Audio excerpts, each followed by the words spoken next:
السلام علیکم ورحمۃ اللہ وبرکاتہ. کیسے ہیں آپ لوگ؟ سب خیریت سے ہیں؟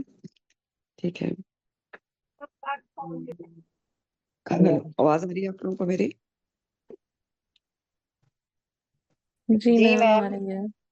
چلیں ٹھیک ہے، کلاس شروع کرتی سلام. ہوں کیونکہ کلاس کا ٹائم آلریڈی ہو چکا ہے.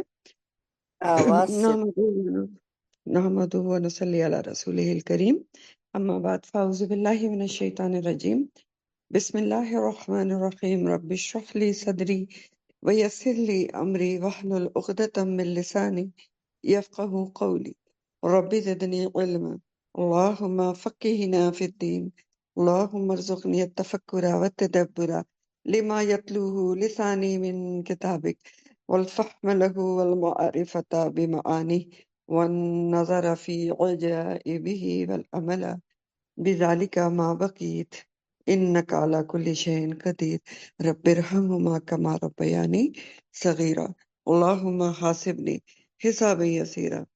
ربنا لا تزغ قلوبنا بعد إذ هديتنا وهب لنا من لدنك رحمة إنك أنت الوهاب.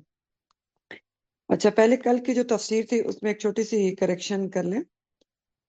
کل کی تفسیر کی پہلی آیت تھی سورہ بنی اسرائیل، آیت نمبر 53. بنی اسرائیل 53. تو اس میں نے آپ کو ایک ریفرنس کی آیت بتائی تھی، سورہ النحل کی. اس کا صرف نمبر آپ نے صحیح کرنا ہے، وہ مس پرنٹ ہوا تھا.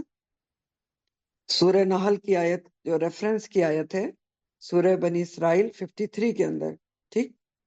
تو جو کل پہلی آیت تھی اس میں ایک ریفرنس کی آیت تھی سورہ نحل کی. آیت اس طرح سے تھی: ادعو الی سبیل ربک بالحکمت والموعظۃ الحسنہ وجادلہم باللتی ہی احسن. تو سورہ نحل کا جو یہ آیت ہے اس کا نمبر ہے 125، ٹھیک، 125. تو یہ کریکٹ کر لیں سائڈ میں، ٹھیک ہو گیا. تو یہ مس پرنٹ ہوا ہے تفسیر میں، تو اس کو نمبر وہاں بھی درست کر لیں. چلیں آج کی تفسیر کی طرف چلتے ہیں. آج کی تفسیر آپ کی سورہ بنی اسرائیل آیت نمبر 60 سے ہے. بنی اسرائیل 60. اللہ تعالیٰ فرماتے ہیں کہ وَإِذْ قُلْنَا، اور جب کہا ہم نے، لکا آپ کو، نبی کریم صلی اللہ علیہ وسلم سے خطاب ہے. لکا نبی کریم صلی اللہ علیہ وسلم سے خطاب. تو جب کہا ہم نے آپ سے، ان بے شک، رب کا آپ کے رب نے، احاطہ گھیر لیا ہے، بالناس لوگوں کو، وما اور نہیں، جعلنا بنایا ہم نے، الرؤیا اس منظر کو، التی وہ جو، ارینہ کا دکھایا تھا ہم نے آپ کو، الا فتنتن مگر ایک آزمائش، للناس لوگوں کے لیے. وہ شجرت، اور کس چیز کو آزمائش بنایا لوگوں کے لیے؟ وہ شجرت، اور اس درخت کو بھی آزمائش بنایا، یعنی لوگوں کے لیے کون سا درخت؟ الملعونہ، جو لعنت کیا گیا. کہاں پر؟ فی القرآنی، قرآن میں. وَنُخَوِّفُهُمْ، اور ہم ڈراتے ہیں انہیں. فما تو نہیں، یزیدہم وہ زیادہ کرتا انہیں، الا طغیانا کبیرا سرکشی میں بہت بڑی. الفاظ دیکھ لیں. احاطہ تو آپ بہت دفعہ پڑھ چکے ہیں، ہے وا تو یہ اس کا روٹ ہوتا ہے گھیرنا. اور رؤیا کا جو لفظ ہے یہ ضرور اس کے معنی یاد رکھیں کہ رؤیا دو معنی میں استعمال ہوتا ہے، اور قرآن میں بھی دونوں معنی میں استعمال ہوا ہے. ایک معنی ہے کہ خواب میں کوئی واقعہ دیکھنا، اور دوسرا معنی ہے کہ بیداری میں، ٹھیک ہے، بیداری میں کوئی چیز دیکھنا. تو یہاں پر بیداری کے معنی میں استعمال ہو رہا ہے کہ جو منظر ہم نے آپ کو دکھایا، اسی لیے منظر کا ترجمہ کیا گیا ہے، یا جو مشاہدہ ہم نے آپ کو کرایا. ارئینا کا جو لفظ ہے وہ رائی سے ہے، اور رائی کے مطلب ہوتے ہیں دیکھنا. تو ارئی دکھایا، نہ ہم نے کا آپ کو. فتنہ کس کو کہتے ہیں؟ فتنہ اردو میں کسی اور چیز کو کہا جاتا ہے، لیکن عربی میں فتنہ کے معنی دوسرے ہوتے ہیں، جو کئی دفعہ آپ کو بتائے بھی گئے. فتن کے معنی اصل میں ہوتے ہیں کہ سونے یا چاندی کو آگ پہ تپا کر اس میں سے کھوٹ کو علیحدہ کرنا اور ان کو دھاتوں کو خالص کر لینا. تو پھر فتنہ آزمائش کو کہا جاتا ہے، ایسی آزمائش کو جو سخت آزمائش ہو اور انسان اس میں سے پھر کھرا سونا ہو کے نکلے، یعنی سچے جھوٹے کا پتہ چل جائے. تو اس لیے فتنہ کا لفظ آزمائش کے لیے استعمال ہوتے ہیں۔ وہ شجرت الملعونہ، تو ملعونہ کا جو لفظ ہے وہ لعنت سے، لعن سے، لام عین نون، اور الملعونہ اسم مفعول واحد مؤنث ہے، اسم مفعول واحد مؤنث ہے جو لعنت کیا گیا، اور مؤنث کیوں ہے؟ شجرتا کی وجہ سے۔ تو تیسرا لفظ ہے نخوفہم، تو یہ خوف سے یہ ہے، لیکن آپ نے ابھی کل پڑھا تھا تخویفہ، اوپر یہ ایک لفظ ہے، تو یہ اور وہ لفظ ایک ہی ہیں، باب تفصیل سے ہیں، اور خوفو اور تخفیف یہ سب اس کے معنی ہوتے ہیں کہ اہتمام سے ڈرانا۔ اور کوئی نیا لفظ نہیں، طغیان تو آپ کئی دفعہ پڑھ چکے ہیں، مصدر ہے تو طغی سے سرکشی کرنا۔ تو اب اس کا رواں ترجمہ دیکھ لیتے ہیں۔ نبی کریم صلی اللہ علیہ وسلم سے اللہ تعالیٰ کہہ رہے ہیں، اور جب ہم نے آپ سے کہا کہ بے شک آپ کے رب نے لوگوں کا احاطہ کر رکھا ہے، لوگوں کو گھیر رکھا ہے، اور ہم نے آپ کو جو مشاہدہ کرایا تھا، کہاں پہ کرایا تھا؟ انڈر بریکٹ لکھ سکتے ہیں آپ، معراج کے موقع پر جو مشاہدہ کرایا تھا، جو منظر دکھایا تھا، اس سے لوگوں کے لیے آزمائش بنا دیا گیا۔ اور کس چیز کو آزمائش بنا دیا گیا؟ اس درخت کو بھی۔ کس درخت کو؟ جس پر قرآن میں لعنت کی گئی ہے، ٹھیک ہے، اس کو بھی آزمائش بنا دیا گیا لوگوں کے لیے۔ اور ہم انہیں ڈراتے ہیں، یعنی لوگوں کو ہم ڈراتے ہیں، لیکن یہ ڈراوا ان کی بہت بڑی سرکشی کو ہی زیادہ کرتا ہے۔ ٹھیک ہو گیا؟ تو اب دیکھتے ہیں کہ اللہ تعالیٰ کیا فرما رہے ہیں۔ پہلی بات اللہ تعالیٰ نے فرمائی کہ وَإِذْ قُلْنَا لَكَ إِنَّ رَبَّكَ أَحَاطَ بِالنَّاسِ، کہ اے نبی کریم صلی اللہ علیہ وسلم دیکھیں، جب ہم نے آپ سے کہا کہ بے شک آپ کے رب نے لوگوں کا احاطہ کر رکھا ہے، تو رب کا احاطہ کرنے کا مطلب کیا ہوتا ہے؟ پہلے تو یہ سمجھ لیں، مراد یہ ہے کہ اللہ تعالیٰ نے سب بندوں کو اپنی قدرت اور علم کے ساتھ گھیرے میں لے رکھا ہے۔ گھیرے میں کیسے لے رکھا ہے؟ یعنی اللہ تعالیٰ کو ایک ایک کی خبر ہے کہ کون کیا کر رہا ہے، اس کے دل میں کیا ہے، اس کے ارادے کیا ہیں۔ اور یہاں پر کیوں اللہ تعالیٰ ایسے کہہ رہے ہیں؟ یہ دراصل نبی کریم صلی اللہ علیہ وسلم کو تسلی دی جا رہی ہے کہ اگرچہ آپ کو انتہائی شدید مخالفت کا سامنا ہے، ظاہر ہے آپ کو پتا ہے کہ یہ سورہ بنی اسرائیل جس وقت اس کا نزول ہوا تھا، تو نبی کریم صلی اللہ علیہ وسلم کی شدید مخالفت مکہ میں ہو رہی تھی، اس وقت اتری تھی، شدید طور پر آپ کی مخالفت ہو رہی تھی۔ تو آپ کو تسلی دی جا رہی ہے کہ آپ فکر نہ کریں، آپ کی شدید مخالفت ہو رہی ہے، لیکن آپ کے رب نے سب آیات کو جھٹلانے والوں کو گھیر رکھا ہے، احاطہ کیا ہوا ہے، تو آپ فکر نہ کریں، رب ان کو خود دیکھ لے گا۔ تو پھر اسی دوران آپ کو پتا ہے کہ تھوڑی عرصے میں جب آپ کی شدید مخالفت عروج پہ تھی، واقعہ معراج پیش آیا، جس کے واقعہ معراج سے ہی آپ کو پتا ہے سورہ اسراء یا بنی اسرائیل شروع ہوئی ہے۔ تو اس وقت بھی آپ کو شدید مخالفت کا سامنا کرنا پڑا تھا۔ نبی کریم صلی اللہ علیہ وسلم کا جو واقعہ معراج تھا، یہ روحانی اور جسمانی دونوں طرح کا تھا، یعنی آپ روحانی اور جسمانی طور پر بنفس نفیس آسمانوں پر تشریف لے گئے تھے، لیکن جب آپ صلی اللہ علیہ وسلم نے کفار کو یہ واقعہ بتایا تو کفار نے کیا کیا؟ سخت ریاکشن دیا، رد عمل دیا، شدید شدت سے مخالفت کی۔ تو اس وقت اللہ تعالیٰ آپ کو تسلی دے رہے ہیں کہ آپ فکر ہی نہ کریں، آپ کو یہ کوئی نقصان نہیں پہنچا سکتے، چاہے جتنی بھی مخالفت کر لیں۔ آپ کے رب نے سب کو اپنے علم کے ساتھ گھیرے میں لیا ہوا ہے، سب کو دیکھ رہا ہے، تو وہ خود ہی ان سے نبٹ لے گا۔ آپ اپنا کام کرتے رہیں، ان کی مخالفت کو دل پہ نہ لیں۔ پھر فرمایا وما جعلنا رؤیا التی اریناک الا فتنۃ للناس، اور ہم نے آپ کو جو مشاہدہ کرایا تھا، کہاں پر؟ معراج میں، جو جنت دوزخ کا مشاہدہ کرایا تھا، اسے لوگوں کے لیے بس ایک آزمائشی بنا دیا گیا۔ آزمائش کیسے بنا دیا گیا؟ کہ جب آپ نے واقعہ معراج کا لوگوں سے ذکر کیا تو سچوں نے تو اسے فوراً مان لیا، سن کر ہی مان لیا، ایمان لیا، اور کچے جو تھے کچوں نے انکار کر دیا۔ آپ کو پتہ ہے نا کہ واقعہ معراج جب آپ نے دوسرے دن بیان کیا تھا تو سب سے پہلے ابو بکر صدیق رضی اللہ تعالیٰ انہوں نے فوراً اس پہ یقین کیا تھا، اور انہوں نے کہا کہ آپ کہہ رہے ہیں تو بالکل ایسا ہوا ہوگا، چاہے کتنے ہی خرق عادت تھا، اور اسی لیے ان کا لقب جو ہے وہ صدیق ہے، سچوں میں سچے۔ تو آزمائش کیسے بنایا گیا واقعہ معراج کا جو اللہ تعالیٰ کہہ رہے ہیں لوگوں کے لیے؟ فتن کیسے بنایا گیا کہ جو سچے تھے انہوں نے فوراً سن کر مان لیا، جو کچے تھے انہوں نے انکار کر دیا۔ اور رؤیا جو جیسے میں نے ابھی آپ کو بتایا کہ خواب کو بھی کہتے ہیں لیکن آنکھ سے دیکھنے کے لیے بھی یہ لفظ استعمال ہوتا ہے. تو اس لیے بعض نے کہا کہ ایک دفعہ شاید آپ صلی اللہ علیہ وسلم نے خواب میں جنت دوزخ کا مشاہدہ کیا تھا، اور ایک دفعہ حالت بیداری میں آپ جسم اور روح سمیت تشریف لے کر گئے تھے. لیکن دیکھیں بات وہی ہے جو میں نے آپ کو پہلے بھی بتائی تھی کہ اگر آپ نے خواب میں یہ سب دیکھا ہوتا تو کوئی مسئلہ ہی نہیں ہوتا نا، پھر کسی کو بھی اعتراض ہی نہ ہوتا نا. خواب میں تو بندہ بہت کچھ دیکھتا ہے نا. خواب میں ہم کیا کچھ دیکھتے ہیں، پتہ نہیں کہاں کہاں ہو کے آ جاتے ہیں. تو اگر آپ نے خواب میں دیکھا ہوتا تو تب تو کوئی مسئلہ ہی نہیں ہوتا، کوئی آزمائش نہیں ہوتی، کوئی ریٹیلیشن نہیں ہوتی، کوئی ریئیکشن نہیں ہوتا.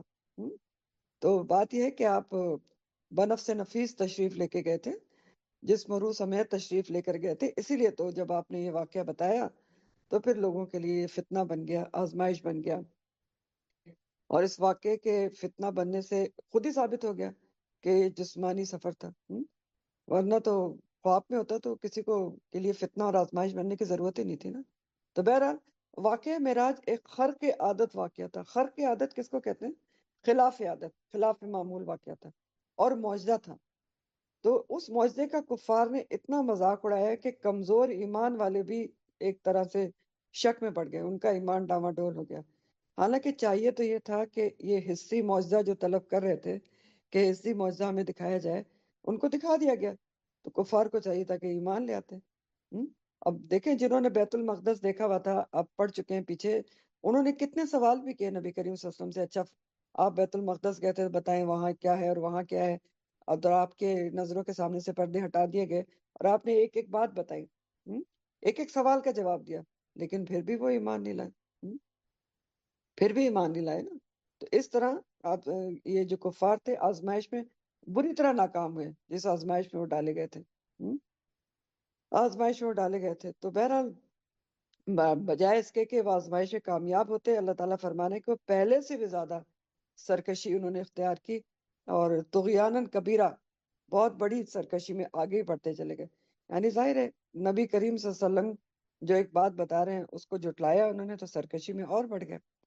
تو ایک چیز تو یہ ان کے لیے آزمائش بن گئی، سچے جھوٹوں کا فرق پتہ چل گیا. واقعہ معراج، وما جعلنا الرؤيا التي اريناك الا فتنة للناس.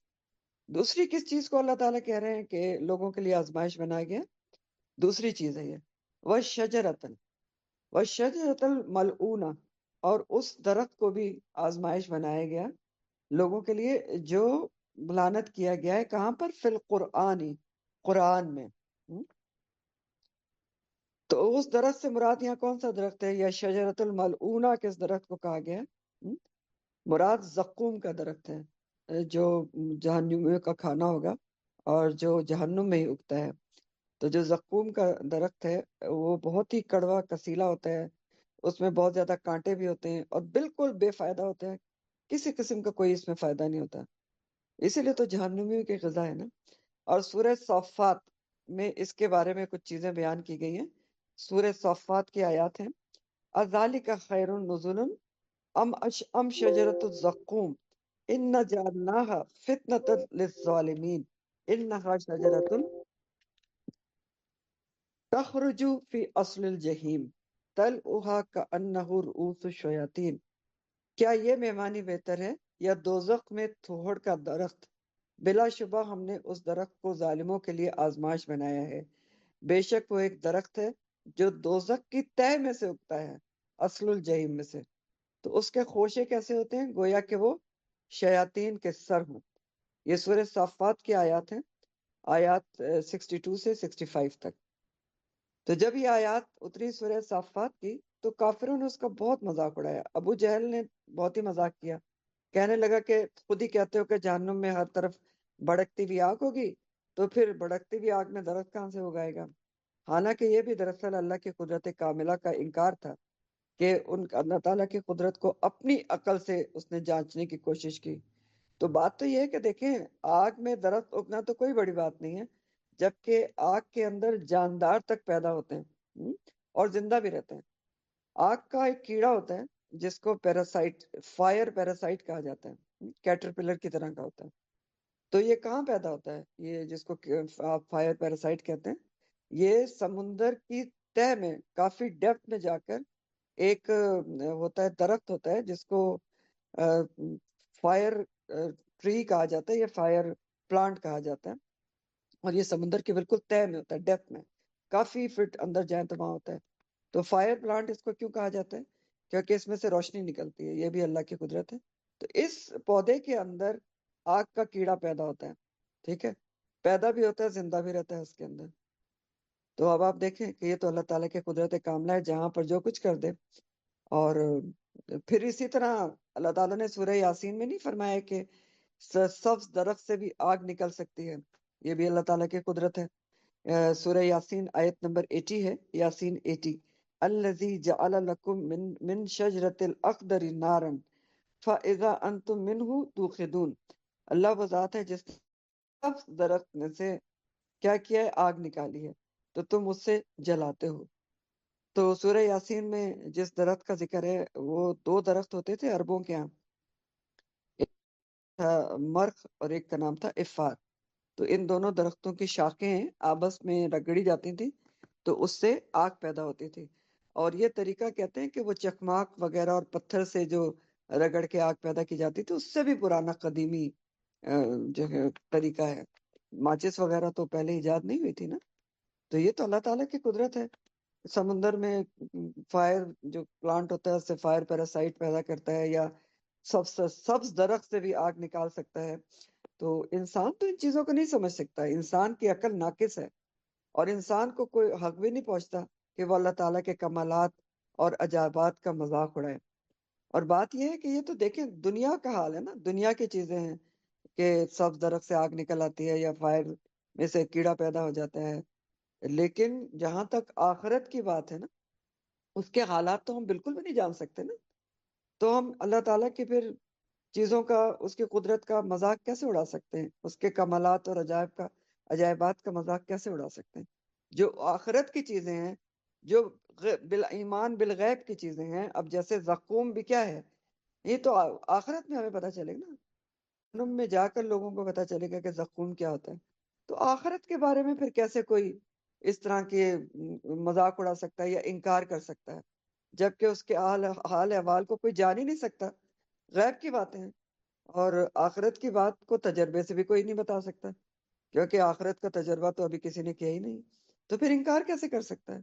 اور مذاق اڑانا تو پھر بہت ہی بڑی سرکشی کی بات ہے۔ تو عقل کی ناقص اور محدود ہے نا۔ ابھی تک دیکھ لیں کہ انسان کو اپنے اندر کی دنیا کا تک نہیں معلوم کہ اس کے جسم میں کیا کچھ ہے۔ اپینڈکس کی آج تک ڈاکٹرز کو پتہ نہیں چل سکا، سائنسدانوں کو، کہ اس کی کیا ضرورت ہوتی ہے جسم کے اندر۔ وہ کہتے ہیں بیکار ہے، لیکن اللہ تعالیٰ نے کوئی چیز بیکار تو نہیں بنائی۔ ابھی زمانہ آئے گا تھوڑے دنوں بعد جب پتہ چل جائے گا۔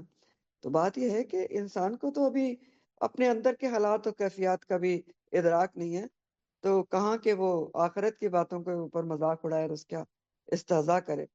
تو بہرحال یہ دوسری بات تھی جو کفار کے لیے فتنہ اور آزمائش بن گئی، ٹھیک، یہ دوسری بات ہے۔ پہلی بات کیا تھی؟ معراج کا واقعہ ان کے لیے آزمائش بن گیا، سچے جھوٹوں کو پتہ چل گیا، کھرا کھوٹا الگ ہو گیا۔ اور دوسرا یہ، جب قرآن میں اللہ تعالیٰ نے اس زقوم کے درخت کا ذکر کیا تو کس نے؟ جھوٹوں نے مذاق اڑایا، نہ ماننے والوں نے، اور سچوں نے اس کو بھی فوراً یقینی طور پر مانا۔ تو پھر کیا ہوا؟ پھر آزمائش بن گیا، سچے اور جھوٹے الگ الگ ہو گئے، کھرا کھوٹا الگ ہو گیا۔ تو یہ دوسری چیز ہے جو لوگوں کے لیے جس کو آزمائش بنایا گیا، اور جو سرکشی کو بڑھانے کا باعث بھی بنی۔ ظاہر ہے جس نے طغیانن کبیرہ کا باعث بنی نا، جو بھی انکار کرے گا آخرت کی چیز کا، جو غیب کی چیزیں ہیں، ظاہر ہے وہ طغیانن کبیرہ میں جائے گا۔ دراصل بات یہ ہے جو سمجھنے کی ہے ہمارے لیے، کہ اللہ اور رسول کی بات کس کے لیے آزمائش بنتی ہے، کب آزمائش بنتی ہے؟ جو ان کی باتوں پر، احکامات پر پکا یقین نہیں رکھتا، جس کو اللہ رسول کی باتوں پر پکا یقین نہیں ہے، جو اللہ رسول کی بات کو، ان کے احکامات کو اپنی عقل پر پرکھتے ہیں، ان کے لیے اللہ رسول کی بات یا ان کے احکامات آزمائش بنتے ہیں۔ اس لیے مومن کے لیے حکم کیا ہے کہ اگر بات سمجھ میں آتی ہے تو بھی بہت اچھی بات ہے، اگر نہیں سمجھ میں آتی تو پھر بھی کیا کرنا ہے؟ کیا حکم ہے ہمارے لیے؟ سمعنا و اطعنا، سن لیا اور اطاعت کر لی، یہ طرز عمل ہونا چاہیے۔ تو کفار نے کیا کیا کہ بجائے عبرت پکڑنے کے مذاق اڑایا، اور یہی استہزاء ان کی سرکشی میں اضافے کا باعث بن گیا۔ اسی لیے اللہ تعالیٰ آگے فرما رہے ہیں کہ وَنُخَوِّفُهُمْ، اور ہم ڈراتے ہیں ان کو، فَمَا يَزِيدُهُمْ، تو نہیں زیادہ کرتا ان کو، زیادہ کرتے ان کو نہیں زیادہ کرتا انہیں الا طغیانا کبیرہ، مگر سرکشی میں بہت بڑی۔ تو اللہ تعالیٰ فرما رہے ہیں کہ ہم تو جو ایسی چیزیں قرآن میں بیان کرتے ہیں کہ زقوم ہے اور یہ سب ہے، کھانے کو ملے گا جہنمیوں کو، تو ڈراتے ہیں تاکہ لوگ بچ جائیں۔ ڈراوے اس لیے دیے جاتے ہیں کہ لوگ جہنم سے بچنے کی کوشش کریں، لیکن کچھ لوگ ایسے ہوتے ہیں جو ان ڈراووں سے مزید سرکش ہو جاتے ہیں، عبرت کے بجائے مخالفت پر اتر آتے ہیں، یعنی جن کے دل میں خوف خدا ہوتا ہی نہیں، جو بالکل ہی اللہ کے تقوی سے جن کے دل خالی ہوتے ہیں، وہ ڈراووں سے نہیں ڈرتے، بلکہ بہت سارے لوگوں پر الٹا اثر ہوتا ہے۔ الٹا اثر کیسے ہوتا ہے کہ وہ مذاق اڑانا شروع کر دیتے ہیں، استہزاء کر لیتے ہیں۔ اب سوچ کے دیکھیں کہ آج کل بھی جنت دوزخ کی چیزوں کا مذاق اڑایا جاتا ہے کہ نہیں اڑایا جاتا؟ تو کون لوگ اڑاتے ہیں؟ دوزخ کی چیزیں جو ہیں وہ ڈرنے کی چیزیں ہیں یا مذاق اڑانے کی چیزیں ہیں؟ تو اللہ تعالیٰ تو کہہ رہے ہیں کہ آپ صاف صاف کہہ رہے ہیں وَنُخَوِّفُهُمْ، ہم تو ڈراوے دینے کے لیے چیزیں بیان کرتے ہیں، لیکن بہت سے لوگ ایسے ہیں جو نہیں وہ بڑھتے مگر طغیاناً کبیرہ میں بڑھ جاتے ہیں، الٹا اثر ہوتا ہے ان پر۔ تو اللہ تعالیٰ اس لیے یہ سب بات کر رہے ہیں کہ پھر ایسے لوگ جن کے دل خوف خدا سے خالی ہیں، جن کے اوپر ڈراووں کا بھی الٹا اثر ہوتا ہے، تو ان سے پھر قبول حق کی کیا امید اور توقع کی جا سکتی ہے؟ لیسن ہمارے لیے کیا ہے ان آیات کا؟ بہت اہم لیسن ہے کہ اللہ کی آیات کا مذاق اڑانا انسان کو طغیاناً کبیرہ میں مبتلا کر دیتا ہے۔ اور آیات پھر کوئی بھی ہو سکتی ہے نا، چاہے جنت کی آیات ہوں یا دوزخ کی آیات ہوں یا کوئی بھی احکامات ہوں یا حدود ہوں اللہ تعالیٰ کی، کچھ بھی اگر ان کا مذاق اڑایا گیا تو انسان بہت بڑی سرکشی میں مبتلا ہو جاتا ہے۔ کفار کے متعلق آپ دیکھ لیں، یہاں پر دو باتیں کی گئی ہیں کہ واقعہ اسراء اور معراج اور زقوم کا درخت ان کے لیے آزمائش بن گیا، کھرے کھوٹے الگ الگ ہو گئے۔ تو کیوں ان کے لیے آزمائش بن گیا؟ کیونکہ انہوں نے ان چیزوں کو اپنی عقل پر پرکھا، جبکہ عقل تو ان کی ناقص ہے، ان کی سمجھ میں نہیں آیا اور انہوں نے اس کا مذاق اڑایا۔ اب دکھ کے ساتھ کیا آج کا مسلمان بہت سی چیزوں کا، اللہ تعالیٰ کے احکامات کا، اللہ تعالیٰ کے حدود کا، جنت دوزخ کا، اس پر بحث مباحثے نہیں کرتا، مذاق نہیں اڑاتا؟ نہیں ہوتا ایسا؟ سنا ہے کبھی آپ نے؟ اللہ تعالیٰ کی جنت دوزخ کی چیزوں کے اوپر بحث مباحثے کرنا، اللہ تعالیٰ کے احکامات پر بحث مباحثے کرنا سنا ہے کبھی؟ اور کون کرتے ہیں؟ جن کی عقل ناقص میں چیزیں نہیں آتی تو وہ بحث مباحثے کرتے ہیں۔ مثلا اللہ تعالیٰ کی حدود پر بہت بحث مباحثے ہوتے ہیں، اور یہاں تک کہا جاتا ہے طغیاناً کبیرہ کے ہی الفاظ ہوتے ہیں وہ، کہ ہماری سمجھ میں یہ چیز نہیں آتی، یہ تو بڑی ظالمانہ چیز ہے۔ تو آپ کی سمجھ ہے ہی کیا بھائی؟ آپ کی سمجھ اور عقل تو ناقص ہے، اور کس کے علم کے مقابلے میں آپ اپنی عقل کو استعمال کر رہے ہیں جس کا علم کامل ہے؟ تو حدود کے بارے میں بہت دفعہ آپ کو میں مثال بتاتی ہوں کہ جیسے شادی شدہ زانی کی جو حد لگتی ہے، بہت اس کے اوپر لوگ منہ کھول کھول کے بولتے ہیں، اور ایسا کچھ بولتے ہیں کہ میرے تو وہ باتیں کرتے ہوئے بھی زبان جلتی ہے۔ لیکن کیوں کرتے ہیں؟ عقل ناقص ہے اور علم بھی ناقص ہے، پتہ ہی نہیں کہ اس حد کے لیے کتنی کڑی شرائط ہے۔ ٹھیک ہے، 4 چشمے دید گواہ آپ کو لانے ہوتے ہیں، تب زنا کے اوپر حد جاری ہوتی ہے۔ چشمے دید گواہ، آئی وٹنسز، جو کہیں کہ ہم نے یہ کام ہوتا ہوا دیکھا ہے، یہ آسان بات ہے؟ اور پھر اگر اس کے اوپر حد نہیں لگتی ہوتی تو پھر تو آج دنیا میں پہلے ہی کیا کچھ ہو رہا ہے اور کیا کچھ ہو رہا ہوتا ہے۔ پھر اسی طرح اور بھی بہت چیزوں پہ بحث مباحثے ہوتے ہیں، اللہ تعالیٰ کے احکامات پر، آیات میراث جو ہیں، وراثت، اس پہ بہت بحث مباحثے ہوتے ہیں۔ عورتوں کو بہت موٹیویٹ کیا جاتا ہے، یا کیا کہنا ہے، موٹیویٹ تو نہیں، بہت زیادہ آپ سمجھ لیں کہ ان کو بھڑکایا بہکایا جاتا ہے کہ وراثت میں عورت کا حصہ کم کیوں ہے۔ اور پھر کہتے ہیں لوگ یہ تو ڈسکرمنیشن ہے، خواتین بھی کہتی ہیں۔ کیوں کہتی ہیں؟ کیونکہ عقل ناقص ہے نا، سمجھ میں نہیں آتا، علم بھی ناقص ہے نا۔ کیونکہ دیکھیں جو وراثت میں بھی خواتون کا حصہ کم کیوں ہے؟ کیونکہ اس کو جو اس کا مرد ہوتا ہے، جو شوہر ہوتا ہے یا بھائی ہوتا ہے یا باپ ہوتا ہے، اس کو ادھر سے وراثت مل جاتی ہے نا۔ ٹھیک، تو بہرحال ایسی بہت ساری چیزیں ہیں جس پر آج کا مسلمان بھی بحث مباحثے کرتا ہے. تو جو اللہ کے احکامات پر بحث مباحثے کرتا ہے اس کی وجہ کیا ہے؟ عقل ناقص ہے، علم ناقص ہے، اور وہ آزمائش میں پڑ جاتا ہے. یہاں پر یہی کہا جا رہا ہے کہ اسی میں انسان کی آزمائش ہے کہ جو حکم عقل اور سمجھ میں آتا ہے صرف وہی مانتے ہیں، یا جو سمجھ میں نہیں آتا اس میں بھی اللہ کی حکمت اور مصلحت سمجھ کر سمینا و اطاعنا کرتے ہیں. اور یاد رکھیں کہ ہدایت کے حصول کے لیے قرآن کے مطابق پہلی شرط ایمان بالغیب لگائی گئی ہے. یہ بالکل قرآن کھلنے کے ساتھ ہی سورہ البقرہ میں اللہ تعالیٰ فرماتے ہیں ذالک الکتاب لا ریب فیہ ھدی للمتقین الذین یؤمنون بالغیب. یہ کتاب ہے جو آپ کھولنے جا رہے ہیں جس میں کوئی شک نہیں، یہ ہدایت ہے متقین کے لیے. اور متقین کون ہوتے ہیں؟ پہلی خوبی بتائی گئی ہے جو غیب پر ایمان لاتے ہیں. تو جو ہر اس چیز پر ایمان لاتا ہے جو اس کے حواس خمسہ سے غائب ہے، جو اس کی سمجھ میں نہیں آتی، پھر ہدایت اسی کو ملتی ہے. جو سمجھ میں چیزیں آتی ہیں، عقل میں آتی ہیں، اس پر ایمان لانا تو پھر کوئی بڑی بات نہیں نا. ایمان کیسا مطلوب ہے اللہ تعالیٰ کو، کیسا مطلوب اور مقصود ہے، اور کیسا قابل قبول ہے، کیسا اللہ تعالیٰ کیا قبول ہے، بالغیب ہے. پہلی شرط ہی یہی ہے.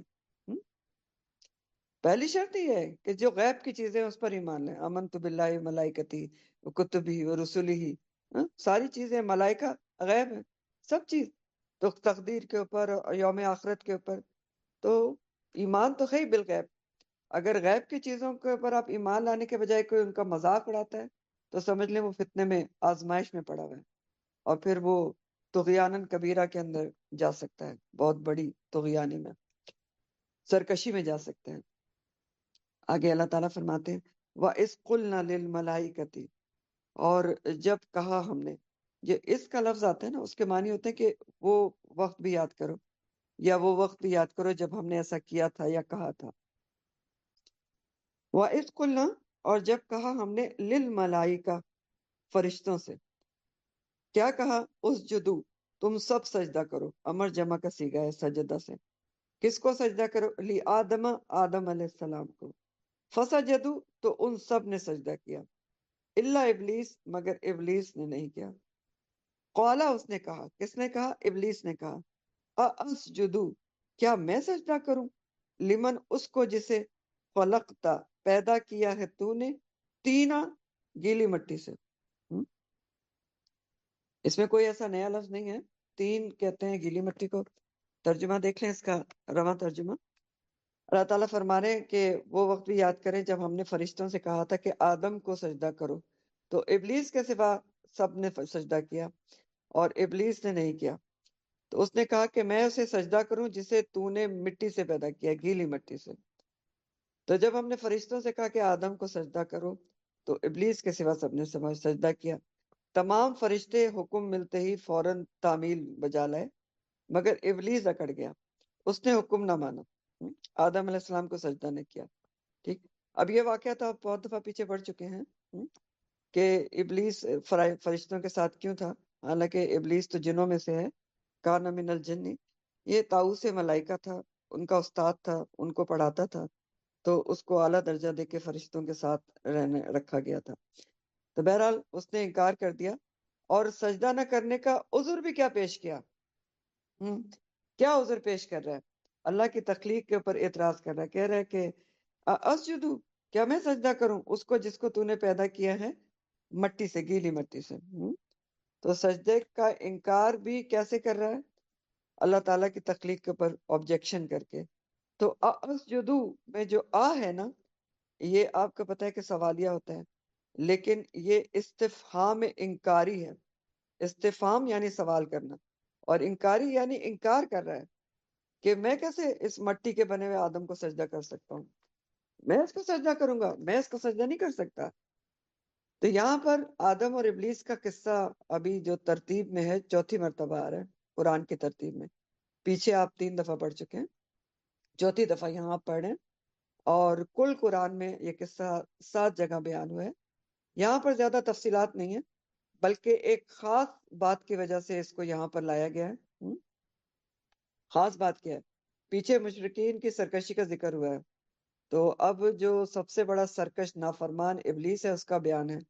تو یہاں پر ابلیس اور آدم کا جو قصہ آ رہا ہے وہ اس حوالے سے لایا گیا ہے کہ اللہ تعالیٰ کا حکم بلا چوں و چرا کون مانتا ہے؟ فرشتے مانتے ہیں. فرشتوں کا کام ہے کہ اللہ تعالیٰ کا حکم فوراً مان لیتے ہیں. جو فرشتوں جیسے مومن ہوتے ہیں ان کا کام ہے کہ اللہ تعالیٰ کا حکم بلا چون و چرا مان لیتے ہیں.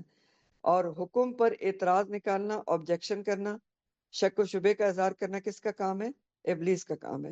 تو اگر آپ خاص کانٹیکس میں دیکھیں تو کفار کا ذکر جو پیچھے کیا گیا ہے کہ اتنا زیادہ وہ سرکشی کرتے ہیں، بات بات پر کج بحثی کرتے ہیں، انکار کرتے ہیں. تو انہوں نے بھی اپنے امام ابلیس کی روش اپنائی ہوئی ہے، اس کی چال چل رہے ہیں. لیکن یاد رکھیں کہ جو ابلیس کا انجام ہوگا وہ ان کا بھی وہی انجام ہوگا. یہ خاص کانٹیکس ہے. لیکن عام کانٹیکس میں جو بھی پھر ابلیس کی روش اپنائے بجائے فرشتوں کی روش کو چھوڑ کے اللہ تعالیٰ کے احکامات کے اندر اعتراضات ڈھونڈے یا اپنی عقل پر پرکھے تو پھر ظاہر ہے اسی کا ذکر کیا جا رہا ہے، اسی کو سمجھایا جا رہا ہے کہنے ابلیس کے قصہ کو یہاں پر چھیڑ کے. تو بہرحال ابلیس نے انکار کر دیا اور سب نے سجدہ کیا فرشتوں نے. اور اس کے بارے میں سورہ البقرہ میں بھی اللہ تعالیٰ نے فرمایا نا کہ ابا واستکبر وکان من الکافرین، اس نے انکار کیا. اور ابا کا مطلب ہوتا ہے سختی سے انکار کیا. تو اس نے انکار کیا اور تکبر بھی کیا، واستکبر، دونوں چیزیں کی. اور انکار کرنے والوں میں سے ہو گیا، کافروں میں سے ہو گیا. سورہ البقرہ آیت نمبر 34 ہے. تو انکار اور تکبر کیا بھی کیسے اس نے؟ اللہ کی تخلیق پر اعتراض کر کے کہ کیا اس کو سجدہ کروں جس کو تو نے مٹی سے بنایا ہے. ایک اور جگہ آتا ہے نا کہ اس نے کہا کہ انا خیر منہ ہوں، کہ میں تو اس سے بہتر ہوں، اس کو تو نے مٹی سے بنایا اور میں تو آگ سے بنا ہوا ہوں. اور اس کا جو یہ لفظ ہے نا کہ اسجدا، کیا میں اس کو سجدہ کروں؟ تو اسی کے اندر آپ دیکھیں اس کے کتنے نیگیٹو جو جذبات ہیں وہ آپ کو نظر آ رہے ہیں کہ اس کا تکبر، اس کی اللہ کے حکم پر ناگواری اور تحقیر سب صرف اس ایک ورڈ میں نظر آ رہی ہے، اسجدو میں، کہ کیا میں اس کو سجدہ کروں؟ اسجدو، تو کہہ رہا ہے کہ میں اس کو سجدہ کروں تو میں اس کو کیسے کروں؟ تو یہ سارے نیگیٹو جذبات صرف اسی میں نظر آ رہے ہیں. اور بات یہ کہ اللہ کے کسی بھی حکم کو سن کر اس پر ناگواری محسوس کرنا ہی تکبر ہے. اگر اللہ تعالیٰ کے کسی حکم پر سن کر دل پہ بوجھ آتا ہے، ناگوار لگتا ہے کہ یہ تو بہت ہی مشکل بات ہے اور یہ تو نہیں ہو سکتا، آج کل کیسے ہو سکتا ہے، اور معاشرہ ایسا ہے اور ویسا ہے اور کیسے عمل ہوگا، تو سمجھ لیں کہ یہی تکبر کی نشانی ہے. کیوں میں ایسا کہہ رہی ہوں؟ کیونکہ تکبر کی ڈیفینیشن یاد رکھا کریں. تکبر کی تعریف عربی میں کیا ہے؟ تکبر کی تعریف عربی میں ہے بطر الحق و غمت الناس، حق کو ٹھکرانا اور لوگوں کو حقیر سمجھنا. تو اب جو حق کیا ہوتا ہے؟ اللہ کے احکامات، نبی کریم صلی اللہ علیہ وسلم کے احکامات کیا ہیں؟ حق ہے نا، برحق ہیں. تو جو ان کو سن کر ناگواری محسوس کرے، ظاہر ہے اس کو بوجھ لگے، اور اس کا سینہ ایسے ہو جائے جیسے وہ ایک آیت میں آتا ہے جو پچھلی کسی تفسیر میں نے آپ کو بتائی بھی تھی کہ گویا وہ پہاڑ کی طرف چڑھ رہا ہے اور اس کا سینہ گھٹ جائے اور تنگ پڑ جائے. تو پھر یہی تکبر ہے، بطر الحق ہے، حق کو جھٹلانا. تو پھر اس حوالے سے ہم میں سے ہر مومن کو اپنا جائزہ لینے کی ضرورت ہے. کس حوالے سے؟ کہ جب بھی کوئی اللہ تعالیٰ کا حکم سامنے آتا ہے تو دل کی کیا کیفیت ہوتی ہے، حق کو کیسے اور کتنی جلدی دل قبول کرتا ہے. کیسے اور کتنی جلدی؟ کیسے یعنی کیسے قبول کرتا ہے؟ حکم سن کے دل خوش ہوتا ہے، شرح صدر ہو جاتی ہے کہ اللہ تعالیٰ کا ایک اور حکم مجھے پتہ چل گیا اور میں اس پہ عمل کروں گی اور اجر و ثواب کماؤں گی. اللہ کا شکر ہے کہ مجھے ایک اور حکم پتہ چل رہا ہے. ایک یہ طرز عمل ہے یشرا صدرہ کا، کہ سینہ کھل جائے. دوسرا طرز عمل کیا ہے؟ وہی جو بھی بتایا کہ سینہ تنگ ہو جائے، گھٹ جائے، گویا پہاڑ کی طرف، آسمان کی طرف چڑھ رہا ہے، تنگی محسوس ہو. تو یہ ہے کہ حق کو کیسے انسان قبول کرتا ہے اور کتنی جلدی دل قبول کرتا ہے. جیسے وہ سورہ الانعام میں آتا ہے کہ انا اول المسلمین، کہ انسان یہ کہے کہ میں سب سے پہلا فرما بردار ہوں، کہ جلدی کرے کہ یہ حکم پتہ چل گیا تو میں یہ کوشش کروں کہ سب سے پہلے میں اس کے اوپر عمل کروں، انا اول المسلمین۔ تو یہ دو طرز عمل ہیں۔ اس حساب سے ہم میں سے ہر ایک کو اپنے آپ کو پرکھنا چاہیے کہ اللہ اور رسول کے احکامات پر ہمارے دل کی کیفیات کیا ہوتی ہیں۔ تو بہرحال آگے اللہ تعالیٰ کیا فرما رہے ہیں کہ ابلیس کا ہی ذکر ہے۔ قالا، اس نے کہا، کس نے کہا؟ ابلیس نے۔ ارأیتک ارأیتک ارأیتک سوری ارأیتک ارأیتکو ہے، کیا ہے اوپر؟ یہ رأيتك اسپیلنگ کا ہے، سوری میرے میں وہ انگ گری ہوئی یہاں پر۔ تو قالا، اس نے کہا، ارأیتک، کیا دیکھا تم نے، کیا دیکھا تو نے؟ اللہ تعالیٰ سے کہہ رہا ہے ابلیس، اور یہ لفظ بھی رائی سے ہے۔ ارأی، کیا، رائی دیکھا، تا تو نے، کیا ارأیتک، کیا دیکھا تو نے، ہاذا یہ، الذی جسے، کرمتا عزت دی ہے تو نے، علیہ مجھ پر، لئن البتہ اگر، اخرتنی مہلت دی تو نے مجھے، الی یوم القیامہ، لآحتنکن، البتہ میں ضرور قابو کر لوں گا، ضرور بے ضرور قابو کر لوں گا، کس کو؟ ذریتہ، اس کی ذریت کو، اس کی اولاد کو۔ کس کی اولاد کو؟ آدم کی اولاد کو۔ الا قلیلہ، مگر بہت تھوڑے بچیں گے۔ الفاظ دیکھ لیں اس میں۔ ہاں، ایک لفظ ہے کرمتا، یہ کرما اور تکریم سے ہے، اور جس کے معنی ہے عزت دینا، فضیلت دینا۔ اور اخر تنی، اخرا یؤخر تاخیر سے ہے، تاخیر کرنا، مہلت دینا۔ اخر، مہلت دی، تا تو نے، نون زیر کے ساتھ، مجھے۔ لآحتنی کرنا، یہ سمجھنے سے تعلق رکھتا ہے۔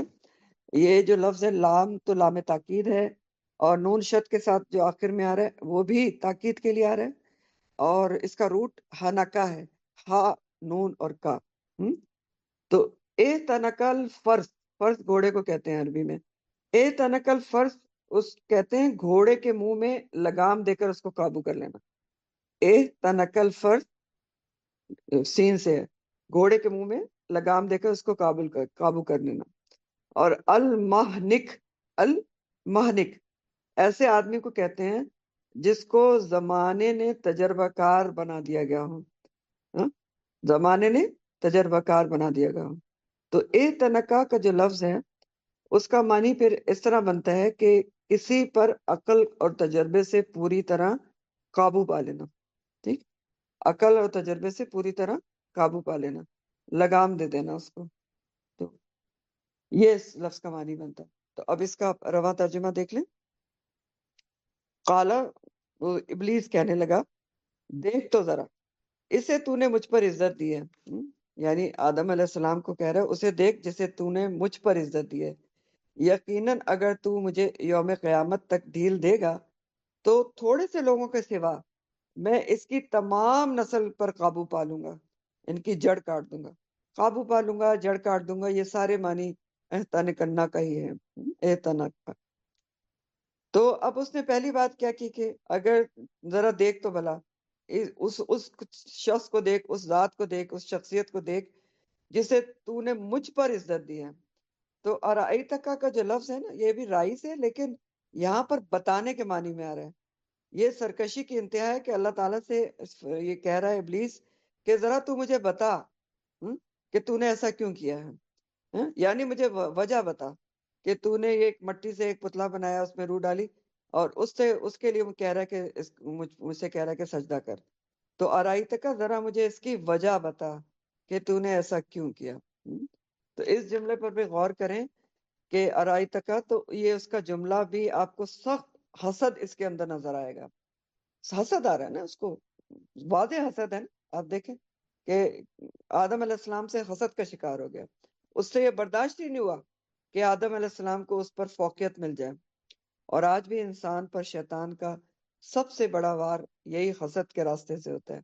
زمین میں جتنے بھی شر و فساد کے قسمیں ہیں نا، جتنے بھی تعلقات میں بگاڑ آتے ہیں، اس کی جڑ میں کہیں نہ کہیں تکبر اور حسد ہی آپ کو نظر آئے گا۔ تو شیطان کے قدموں پر چلنے والے ہر شخص کی سوچ یہی ہوتی ہے کہ مجھ سے آگے کوئی نہ نکل جائے، کوئی مجھ سے زیادہ عقل مند نہ ہو، مجھ سے زیادہ کسی کے پاس کوئی چیز نہیں ہونا چاہیے، مجھ سے اچھی کوئی چیز نہیں ہونا چاہیے، مجھ سے زیادہ علم والا کوئی نہ ہونا چاہیے، مجھ سے بڑا عہدہ اور منصب کسی کے پاس نہیں ہونا چاہیے، مقام و مرتبے والا کسی کو مجھ سے زیادہ نہیں ہونا چاہیے، ٹھیک؟ یہ میرے پاس جو گاڑی ہے وہ کسی کے پاس نہیں ہونا چاہیے، میرا جیسا گھر ہے کسی کے پاس نہیں ہونا چاہیے۔ تو یہ سب چیزیں کیا ہیں؟ یہ سب شیطانی سوچیں ہوتی ہیں جو انسان کو بھٹکاتی ہیں۔ یہ حسد اور تکبر کی بنیاد پر اس طرح کی سوچیں ہوتی ہیں، اور انسان جب تک ایسے خیالات سے چھٹکارا نہ پائے وہ اللہ کے مخلص بندوں میں شامل نہیں ہو سکتا، مخلصین میں شامل نہیں ہو سکتا جو چنے ہوئے بندے ہیں۔ کیونکہ مخلصین کون ہوتے ہیں؟ جو ہر کام اللہ کے لیے کرتے ہیں اور اللہ کے ہر فیصلے پر راضی برضا رہتے ہیں اور عاجزی انکساری اختیار کرتے ہیں۔ اور سب سے بڑا جہاد بالنفس یہی ہوتا ہے، جو جہاد کی سب سے پہلا اسٹیپ ہے کہ انسان اپنے اندر عاجزی انکساری پیدا کرے، انسان یہ قبول کرے کہ میں انسان ہوں، میں ایک حقیر سا انسان ہوں، میری حیثیت ہی کیا ہے، ٹھیک؟ اور میں بندہ ہوں، عبد ہوں، غلام ہوں۔ اگر اللہ نے کسی کو کچھ مجھ سے زیادہ دیا ہے تو یہ اس کی تقسیم ہے، میں اس پر اعتراض کرنے والا، اس سے جیلس ہونے والا، اس پر حسد کرنے والا کوئی بھی نہیں ہوتا ہوں۔ وہ دے سکتا ہے نا، کسی کو وہ کچھ بھی زیادہ دے سکتا ہے، اس کی حکمت اور مصلحت ہے۔ وہ یہ دیکھتا ہے جو عاجز اور انکسار بندہ ہوتا ہے کہ مجھے اللہ تعالیٰ نے کیا دیا، ٹھیک؟ تو پھر وہ حسد سے بچ جاتا ہے، اپنی نعمتوں پر نظر رکھتا ہے اور پھر اللہ کی تقسیم پر راضی رہتا ہے۔ تو ایسا شخص پھر دنیا میں بھی کامیاب رہتا ہے اور جلنے کوڑنے سے بھی بچ جاتا ہے اور آخرت میں بھی کامیاب ہوتا ہے۔ کیونکہ حسد تو آپ کو پتا ہے نا بہت بری چیز ہے، حدیث کے مطابق اس طرح نیکیوں کو کھاتا ہے جیسے آگ سوکھی لکڑی کو کھاتی ہے۔ تو بہرحال خرابی یہاں سے شروع ہوئی کہ ابلیس کو یہ تکلیف ہوئی کہ ھذا الذی کرمت علیہ، کہ یہ وہ ذات ہے جسے تو نے مجھ پر فضیلت دی ہے، مجھ پر عزت دی ہے۔ وہی والی بات جو میں نے آپ کو بتائی کہ ایک دوسری جگہ وہ کہتا ہے کہ انا خیر منہ، میں اس سے بہتر ہوں، تو میں اس کو سجدہ کروں، کہتا ہے میں اس کو سجدہ کروں، میں اس کے سامنے چھوٹا ہو جاؤں، اس کو تو نے مٹی سے بنایا ہے، میں آگ سے بنا ہوا ہوں۔ تو انا آڑے آ گئی۔ اب یہ تیسری چیز ہے، تکبر اور حسد کے علاوہ انا آڑے آ گئی، انا خیر منہ۔ اور یہ جو میں ہے نا، جس کو عربی میں انا کہا جاتا ہے، اردو میں بھی ایک چیز انا ہوتی ہے، یہی تباہی کی ایک اور بڑی جڑ ہے، تکبر اور حسد کے علاوہ۔ تو یہیں سے ابلیس کے اندر انتقام کی آگ بھڑکی، تکبر، حسد، بغض سے یہ سب چیزیں انتقام کی طرف اس کو لے گئیں، اور یہ چیزیں ہمیشہ انسان کو انتقام کی طرف لے جاتی ہیں۔ کون سی چیزیں؟ حسد اور تکبر اور بغض رکھنا، یہ سب چیزیں فائنلی انسان کو انتقام کی طرف لے جاتی ہیں۔ وہ سورہ فلق میں آتا ہے کہ اذا حسد کی بات کی گئی کہ حاسدین کے حد سے، شر سے اللہ تعالیٰ بچائے جب وہ حسد کرنے لگے، یعنی جب حسد ان کا کھل کے سامنے آ جائے، عمل میں آ جائے، تو ان کے شر سے بچایا جائے۔ تو بہرحال حسد ایسی چیز ہوتی ہے، تکبر، حسد، بغض، جو انتقام کی طرف لے جاتا ہے۔ تو ابلیس کو بھی یہ چیزیں انتقام کی طرف لے گئیں، اور انتقام لینے کے لیے اس نے کیا کہا اللہ تعالیٰ سے؟ اس نے کہا لئن اخرتنی، اگر تو نے مجھے مہلت دے دی، الی یوم القیامہ، قیامت کے وقت تک، تو مہلت دے دی اگر تو نے مجھے، اور ابلیس کو مہلت ملی ہوئی ہے، آپ کو پتہ ہے نا ابلیس قیامت تک زندہ ہے، اللہ تعالیٰ نے اس کو مہلت دی ہے۔ اور کیوں دی ہے؟ کیونکہ ہماری آزمائش اسی میں، اگر ابلیس کو مہلت نہ دی جاتی تو ہماری آزمائش کیا تھی؟ تو بہرحال وہ کہتا ہے کہ اگر تو نے مجھے مہلت دے دی روز قیامت تک، الی یوم القیامہ، تو میں کیا کروں گا؟ لَأَحْتَنِكَنَّ، البتہ میں ضرور بالضرور قابو کر لوں گا، صفایا کر دوں گا، کس کا؟ ذریتہ، اس کی ذریت کا، اس کی اولاد کا، آدم کی اولاد کا، مگر بہت تھوڑے ہی بچیں گے جو میرے قابو نہیں آئیں گے، جڑ کاٹ دوں گا آدم کی اولاد کا۔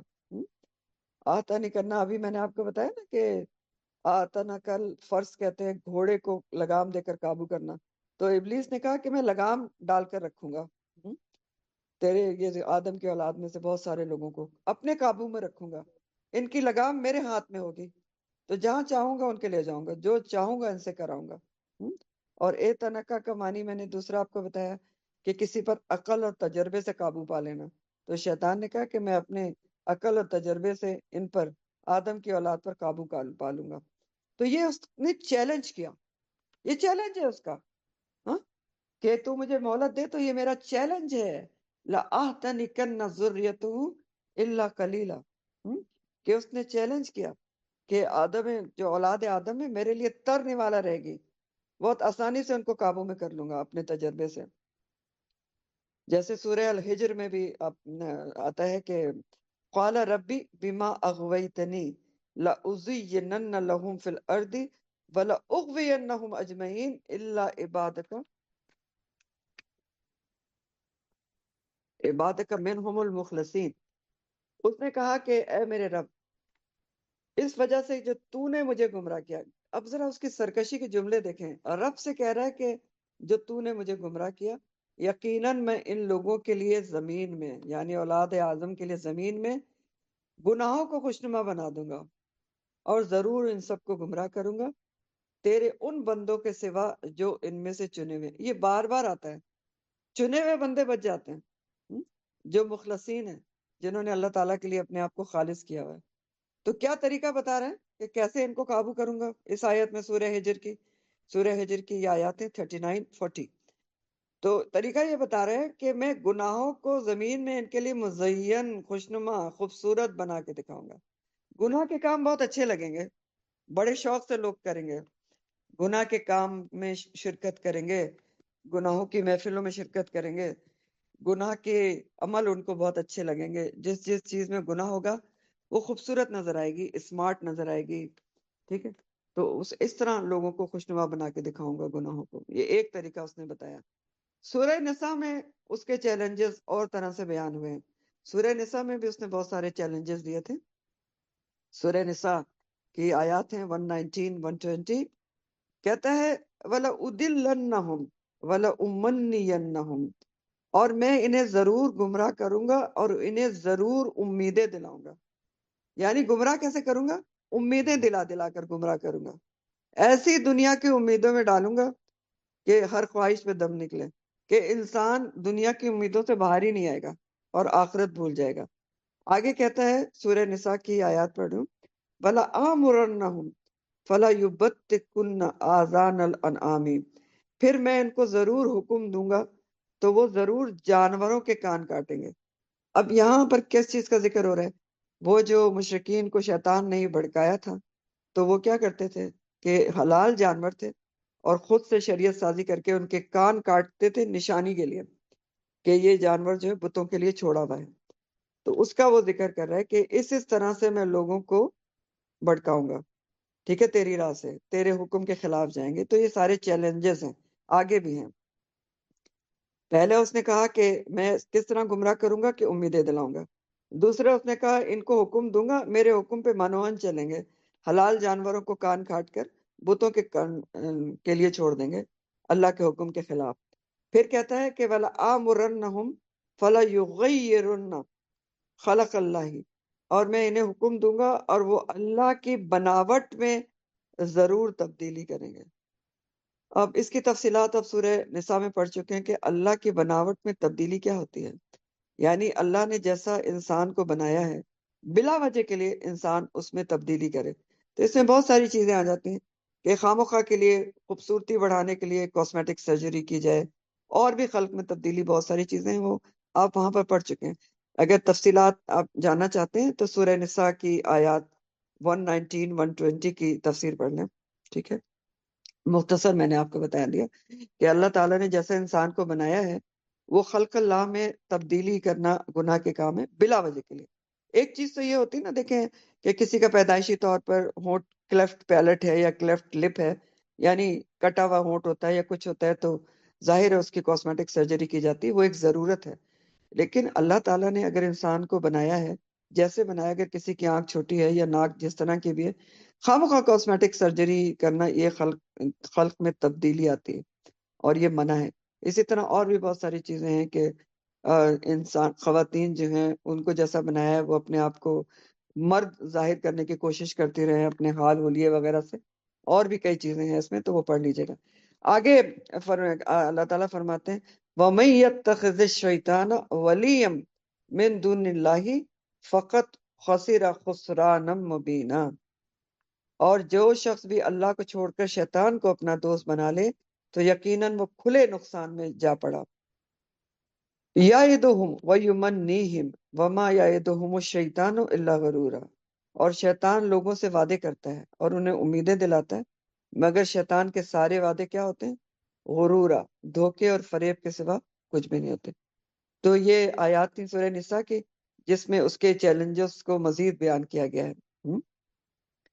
تو بہرحال اس طرح سے اس نے بتایا کہ میں ان سب کو قابو میں کر لوں گا، ان سارے چیلنجز کے ذریعے یہ کروں گا، یہ کروں گا، یہ کروں گا، جو سب آپ کے سامنے رکھ دیا کہ اس طریقے سے لَأَحْتَنِكَنَّ ذُرِّيَّتُهُ، ان سب کو میں قابو میں کروں گا، الا قلیلا، یہ بہت غور طلب بات ہے، مگر بہت تھوڑے بچیں گے بھی، بے شک تھوڑے ہوں گے لیکن بچیں گے۔ ہم؟ کون بچیں گے؟ مخلصین بچیں گے۔ یہ بار بار آ رہا ہے نا، الا عبادک منہم المخلصین۔ تو مخلصین کون ہوتے ہیں؟ پھر سے ریمائنڈر لے لیں، جو پہلے اپنے آپ کو اللہ کے لیے خالص کر دیتے ہیں، ہر کام اللہ کے لیے کرتے ہیں، مخلصین بنتے ہیں، پہلے اللہ کے لیے اپنے آپ کو خالص کرتے ہیں، اپنی ذات کو، پھر اللہ تعالیٰ ان کو چن کے مخلصین بنا لیتے ہیں، تو پھر وہ مخلصین بن جاتے ہیں، تو پھر اللہ تعالیٰ ان کا مددگار بن جاتا ہے۔ تو بہرحال بات یہ ہے کہ اللہ کی مدد اور اللہ کے لیے اپنے آپ کو خالص کرنا تو بہت ضروری ہے، کیونکہ انسان اکیلے شیطان کا مقابلہ نہیں کر سکتا، اللہ کی مدد، اس کی پناہ میں آنا ضروری ہے، اور اپنے آپ کو سب سے بڑھ کر مخلصین میں شمال کرنا بہت ضروری ہے، اپنے آپ کو اللہ کے لیے خالص کرنا ضروری ہے۔ یہ بہت ضروری باتیں ہیں، یہ لکھنے سے بھی تعلق خالی نہیں رکھتے، بلکہ دل پر لکھنے سے تعلق رکھتی ہیں۔ تو لہٰذا ہماری کوشش کیا ہونا چاہیے کہ اپنی نیت ہر کام کے خالص اللہ کے لیے کریں، اللہ کی رسی کو مضبوطی سے پکڑ کے رکھیں، ہر وقت جڑے رہیں قرآن سے، کیونکہ قرآن بار بار آپ کو بتا رہے ہیں نا کہ تمہارا کھلم کھلا دشمن ہے، اور اس طرح سے وہ چیلنجز دے کر آیا ہے وغیرہ وغیرہ۔ اپنا تعلق اللہ سے مضبوط رکھیں، اور وہ کب مضبوط ہوگا؟ جب آپ اس کے کلام سے تعلق مضبوط رکھیں گے، اس کی رسی کو مضبوط پکڑے رکھیں گے، اور ایک اور کرنے کا کام کیا کہ متقی بن جائیں۔ کیوں؟ کیونکہ قرآن کہتا ہے کہ متقی جو ہوتے ہیں وہ شیطان کے وسوسے کو پہچان لیتے ہیں اور اس سے بچ جاتے ہیں۔ سورہ الاعراف آیت نمبر 201 ہے، الاعراف 201۔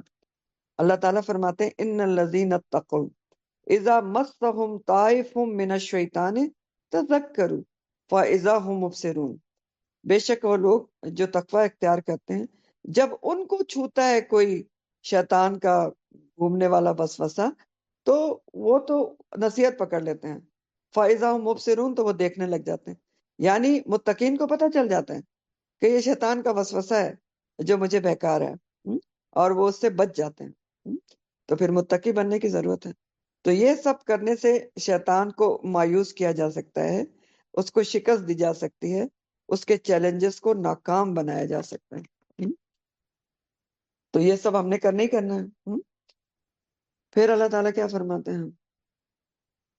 اللہ تعالیٰ نے فرمایا قال اذهب، فرمایا چلا جا، جا فمن، پس جو کوئی تبع کا پیروی کرے گا تیری، منہم ان میں سے، فإن، تو بے شک، جہنم، جہنم، جزاؤکم، بدلہ ہے تمہارا، جزاءن، بدلہ، موفورا، پورا پورا۔ اذهب کا لفظ تو ذہابہ سے ہے، جانے کے لیے آتا ہے، امر واحد کا صیغہ ہے، اذهب، تو چلا جا۔ تبع کا جو ہے وہ اتباع سے ہے۔ موفورا ایک نیا لفظ ہے، موفورا کا لفظ کا روٹ واو فے را ہے، وفرا، تو وفرا کا معنی وافر بھی ہوتا ہے اور پورا پورا بھی ہوتا ہے، اور موفورا اس روٹ سے اسم مفعول ہے، واحد مذکر، اسم مفعول ہے، پورا پورا کیا ہوا، جزاء موفورا، بدلہ ہے اس کا پورا پورا کیا ہوا، اسم مفعول ہے۔ تو رواں ترجمہ دیکھ لیتے ہیں۔ اللہ تعالیٰ نے فرمایا اس سے، شیطان سے، ابلیس سے، کہ جا، پھر ان میں سے جو بھی تیری پیروی کرے گا، انسانوں میں سے، ذریت آدم میں سے، جن کو تو بہکانے کے دعوے کر رہا ہے، جو بھی تیری پیروی کرے گا تو بلا شبہ تمہاری سزا جہنم ہے۔ یعنی جو شیطان کی پیروی کرے گا اس کی سزا کیا ہے؟ جزاؤکم جہنم ہے، پوری پوری سزا۔ جزاء موفورا۔ تو یہاں آپ دیکھ رہے ہیں کہ اس آیت میں اللہ سبحانہ تعالیٰ کی بہت ہی ناراضگی کا اظہار نظر آ رہا ہے کہ جاؤ، شیطان سے کہہ رہے ہیں کہ ابلیس سے جو کرنا ہے کر لو، نہ جاؤ نکالو اپنے دل کے ارمان۔ ہاں، اولاد آدم میں سے بھی جو بھی تیری پیروی کرے گا نا، تو پھر وہ بھی تیرے ساتھ جہنم میں جائے گا۔ یعنی کیسے ناراضگی نظر آ رہی ہے کہ اتنا سمجھا دیا گیا، کھلم کھلا بتا رہے ہیں اللہ تعالیٰ تمہارا عدو مبین ہے، کھلم کھلا دشمن ہے، یہ چیلنجز دے کر آیا ہے، مہلت لے کر آیا ہے، بہکانے کی تم کو اپنے ساتھ جہنم میں لے جانا چاہتا ہے۔ پھر بھی اگر وہ تیرے بہکائے میں آتے ہیں تو آئیں، پھر کر لے تو اپنے دل کے ارمان پورے۔ جو تیری پیروی کرے گا وہ تیرے ساتھ جہنم میں جائے گا، اس کا بدلہ بھی جہنم کا ایندھن ہوگا، پورا پورا بدلہ ملے گا جہنم۔ سورہ سواد میں اللہ تعالیٰ فرماتے ہیں، سورہ سواد کی آیات ہیں 84 85، قال فالحق والحق وحق اقول لأملأن جہنم منک وممن تبعک منہم اجمعین۔ اللہ تعالیٰ نے فرمایا تو حق یہی ہے اور میں حق بات ہی کہتا ہوں، بلا شبہ میں تجھ سے اور ان سب سے جنہوں نے تیری پیروی کی جہنم کو ضرور بھر دوں گا۔ سورہ شورا، شیر سے شورا ہے، اس میں آتا ہے اللہ تعالیٰ فرماتے ہیں فَكُبْكِبُوا فَكُبْكِبُوا فِيهَا وَالْغَاوُونَ وَكُبْكِبُوا فِيهَا هُمْ وَالْغَاوُونَ وَجُنُودَ إِبْلِيسَ أَجْمَعُونَ۔ اور وہ سب گمراہ لوگ اس جہنم میں اوندھے منہ پھینک دیے جائیں گے، اور ابلیس کے سارے لشکر بھی، یعنی ابلیس کے لشکر تو پھینکے ہی جائیں گے، اس کے ساتھ ہم غاوون جو ہیں، جو اس کے ساتھ بھٹکے، ان کو بھی فکب کبو جہنم میں اوندے منہ پھینک دیا جائے گا۔ اللہم لا تجلنا منہم۔ سورہ شعراء کی آیت تھی، آیات 94 95، ٹھیک ہے۔ تو ابلیس نے جو ارادہ کیا، جو اس نے چیلنجز دیے، جو اس نے دعویٰ کیا کہ وہ انسان کو جزاء مغفورہ تک پہنچائے گا، جہنم تک لے کے جائے گا، ہم دیکھتے ہیں کہ وہ اس میں سرگرم ہے، لگا ہوا ہے، پوری بہت ہی محنت کر رہا ہے، بڑا محنتی ہے ابلیس۔ سبق سیکھنا چاہیے ویسے اس سے ہمیں، محنت کے حساب سے، ہارڈ ورک کے حساب سے، بہت ہارڈ ورک کر رہا ہے، بہت محنت کر رہا ہے کہ وہ بہت سارے لوگوں کو لے کر جہنم میں جائے، ایک ٹھیک ٹھاک تعداد کو لے کر جہنم میں جائے۔ جو جو اس نے کہا ہے اس کے اوپر سخت محنت میں لگا ہوا ہے وہ اور اس کے لشکر۔ اور انسان کیا کر رہا ہے؟ اللہ کی طرف سے آئی ہوئی ساری تنبیہات، ساری وارننگز، ساری ہدایات کو بھول کر شیطان کے دھوکے کا شکار ہے۔ وہ وعدے کرتا ہے، امیدیں دلاتا ہے، دنیا کی چیزوں کی طرف مشغول رکھتا ہے، ایک کے بعد ایک امید دلاتا ہے کہ اچھا اب یہ کر لیا تو یہ بھی کر لو، یہ بنا لیا تو وہ بھی بنا لو۔ انسان امیدوں میں پھنستا چلا جاتا ہے، یہی اس نے کہا تھا کہ میں بھٹکاؤں گا کیسے، وہ یومن نہیں، امیدیں دلا کر بھٹکتا چلا جاتا ہے، پھنستا چلا جاتا ہے، آخرت کے لیے ٹائم ہی نہیں ملتا اور آخرت سے غافل ہو جاتا ہے۔ تو شیطان تو انتہائی شاطر ہے، تیز ہے، چیلنج دے کر آیا ہے، ہارڈ ورک بھی کرتا ہے، تو یہی اس کا کام ہے، اپنے کام میں لگا ہوا ہے۔ تو ابلیس جیسے پہلے بتایا میں نے آپ کو جنوں میں سے ہے، لیکن ہر جن شیطان نہیں ہوتا، یاد رکھیں، جنوں میں اچھے اور برے دونوں طرح کے جن ہوتے ہیں، اور یہ بھی قرآن میں ہی آگے آپ پڑھیں گے۔ اور جو گندے جن ہوتے ہیں نا، شیاطین، وہ زیادہ تر گندگی والی جگہوں پر ہوتے ہیں اور ناپاک لوگوں کے اوپر زیادہ اٹیک کرتے ہیں، اور جو لوگ اللہ کے ذکر سے دور ہوتے ہیں ان کے اوپر زیادہ اٹیک ہوتا ہے، اور یہ بھیس بھی بدل سکتے ہیں۔ نماز میں جیسے ہمیں پتہ چلتا ہے کہ شیطان جو جنات ہیں، جو شیاطین میں سے ہیں، ان کی کئی کیٹیگریز ہیں۔ نماز میں جیسے بہکانے والے شیطان کا ذکر حدیث میں آتا ہے کہ اس کا نام خنزب ہے، اور حدیث ہے یہ، سیدنا عثمان بن ابی العاص نبی کریم صلی اللہ علیہ وسلم کی خدمت میں حاضر ہوئے اور انہوں نے عرض کیا، اللہ کے رسول، شیطان صلی اللہ علیہ وآلہ وسلم، شیطان میرے اور میری نماز اور میری قرت کے درمیان حائل ہو گیا ہے، اور وہ اسے مجھ پر گڈمٹ کر دیتا ہے، یعنی قرت بھول جاتا ہوں یا گڈمٹ ہو جاتی ہے۔ تو رسول اللہ صلی اللہ علیہ وسلم نے فرمایا یہ ایک شیطان ہے جسے خنزب کہا جاتا ہے، جب تم اس کو محسوس کرو تو اس سے اللہ کی پناہ مانگو اور اپنی بائیں جانب 3 بار دھتکار دو۔ کہا میں نے یہی کیا تو اللہ تعالیٰ نے اسے مجھ سے دور کر دیا۔ صحیح مسلم کی حدیث ہے۔ اب یہاں سے آپ کو ایک طریقہ پتہ چل رہا ہے تو اس کو بھی سمجھ لیں، یہ کسی کے ساتھ بھی ہو سکتا ہے کہ انسان نماز پڑھے، بہت خشوع و خضوع کے ساتھ کھڑا ہو، لیکن پھر کچھ دوسرے خیالات آنے شروع ہو جائیں، رکعات بھول جاتے ہیں کہ کتنی ہوئی ہیں، قرات بھول جاتا ہے، تو یہ شیطان کے کام ہوتے ہیں۔ تو کیا کرنا چاہیے اس وقت؟ یہ حدیث بتا رہی ہے کہ آپ اعوذ باللہ من الشیطان الرجیم پڑھیں، ٹھیک ہے، اور پھر اس کے بعد الٹی طرف بائیں طرف 3 دفعہ تھتکار دیں۔ تھتکارنا اس چیز کو کہتے ہیں کہ آپ تھو تھو کریں تو اس میں تھوڑا سا تھوک بھی نکلے، ٹھیک ہے۔ تو یہ ایک طریقہ حدیث میں بتایا جا رہا ہے کہ اگر نماز میں قرات میں شیطان کا اٹیک ہوتا ہے تو اس طرح سے اس سے بچا جا سکتا ہے۔ اعوذ باللہ من الشیطان الرجیم اور 3 دفعہ بائیں جانب تھتکار دیں۔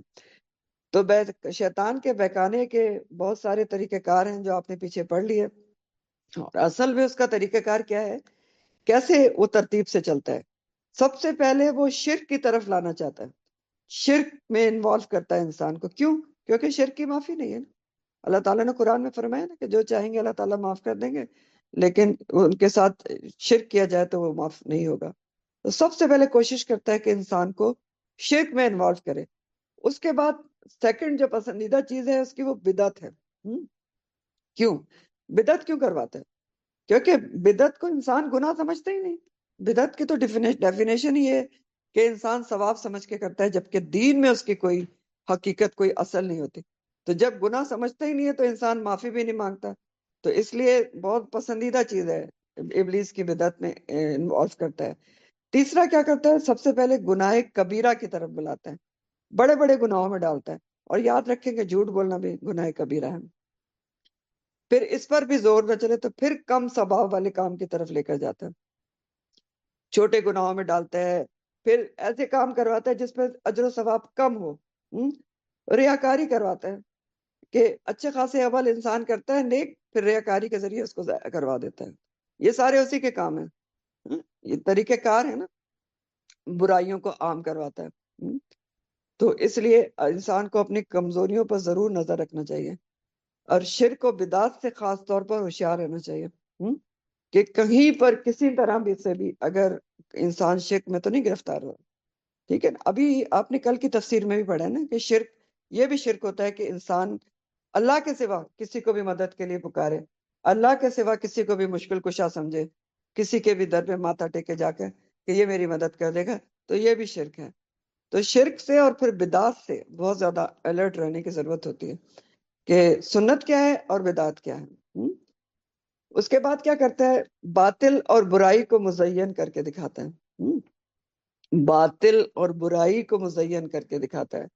بہت سارے معصیت کے کام اللہ اور رسول کے جو حکم کے اپوزٹ ہوتے ہیں وہ خوبصورت کر کے دکھاتا ہے۔ انسان کو بہت مزہ آتا ہے اس میں، بہت انجوائے کرتا ہے۔ جو لوگ ایسے کام کر رہے ہوتے ہیں ان کو کہتے ہیں بہت زندہ دل ہیں، بہت انجوائے کیا وہاں پر، بہت مزہ آیا۔ تو یہ کیا ہوتا ہے کہ برائی اور باطل کو مزین کر کے دکھاتا ہے، خوبصورت بنا کے دکھاتا ہے۔ پھر کیا کرتا ہے، خواہش نفس کے ذریعے حملہ کرتا ہے۔ خواہشات نفس کیا ہوتی ہیں؟ دل کی خواہشات۔ یہ دل میں ایسی خواہشات ڈالتا ہے جو اللہ اور رسول کے حکم کے خلاف ہوتی ہیں، اور انسان اس کے اندر اپنے دل کے اوپر چلتا ہے اور اس کے حملے میں آ جاتا ہے، اس کے وار سے بچ نہیں پاتا۔ تو اس سے بچاؤ کے لیے ہمیں کیا کرنا چاہیے؟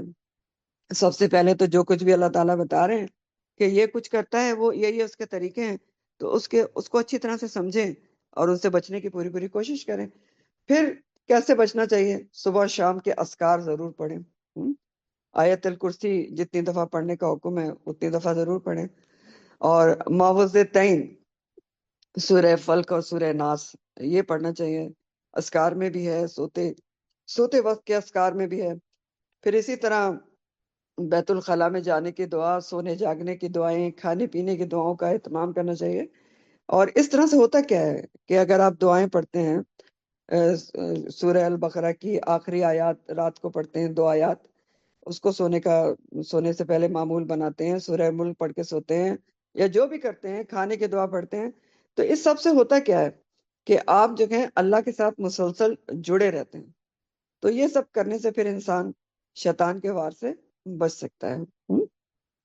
ذکر الہی کثرت سے کرنا چاہیے، باوضو اور پاک رہنا بہت ضروری ہے، شیاطین کا حملہ نہیں ہوتا، ٹھیک ہے۔ پھر آگے مزید بہت ہی اہم ترین آیت ہے جو ہمارے سمجھنے سے بہت ہی تعلق رکھتی ہے کہ یہ اللہ تعالیٰ ہی شیطان سے مخاطب ہیں اور کہہ رہے ہیں کہ وَاسْتَفْزِزْ اور بہکا لے، تو بہکا لے۔ استفزز بھی امر واحد کا صیغہ ہے اور اس کو ابھی میں آپ کو ایکسپلین کرتی ہوں۔ وَاسْتَفْزِزْ اور بہکا لے، من استطاعت، جتنی بھی تو استطاعت رکھتا ہے، منہم ان میں سے۔ کیسے کیسے بہکا لے؟ جتنی بھی تو استطاعت رکھتا ہے لوگوں کو۔ پہلا طریقہ اللہ تعالیٰ بتا رہے ہیں بصوتی کا، اپنی آواز سے بہکا لے، صوت آواز کو کہتے ہیں۔ نمبر 2 ہے وجلب اور چڑھا لا، علیہم ان پر، بخیلی کا، اپنے گھوڑوں کو یا اپنے گھڑ سواروں کو، خیل گھوڑے کو کہتے ہیں، وہ رجلی کا اور اپنے پیادوں کو۔ رجل جو ہے نا وہ راجل کی جمع ہے، اور راجل کہتے ہیں پیدل چلنے والے کو۔ تو وہ شارک ہوں، ٹھیک، اور یہ تیسرا طریقہ، اور شریک ہو جا۔ کس میں شریک ہو جا؟ ہم ان کے ساتھ، لوگوں کے ساتھ، فی الاموال والاولاد، ان کی اولاد اور مالوں میں۔ شارک ہم کا جو لفظ ہے یہ مشارکہ سے ہے، ایک دوسرے کے ساتھ شریک ہونا، باب مفاعلہ ہے۔ شارک ہم شرکت سے ہے، مشارکہ سے، یعنی لوگوں کے ساتھ تو شریک ہو جا۔ کس میں شریک ہو جا؟ ان کے مال میں اور ان کی اولاد میں۔ چوتھا کام کیا کر؟ وعدہم اور وعدہ کر ان سے۔ وما یعدہم، لیکن اللہ تعالیٰ کہہ رہے ہیں یاد رکھو، نہیں وعدہ کرتا ان سے الشیطان الا غرورا، مگر دھوکے کا۔ غرورا کا جو لفظ ہے وہ مصدر ہے اور دھوکہ دینا اس کا معنی ہوتا ہے۔ تو اب ایک لفظ رہ گیا جو بہت امپورٹنٹ ہے، اس کو آپ دیکھ لیں، ایک دو رہ گئے بلکہ، اجلب پہ رہ گئے۔ وہ تفزز کا جو لفظ ہے تو اس کا روٹ فے زے ہے، فضا۔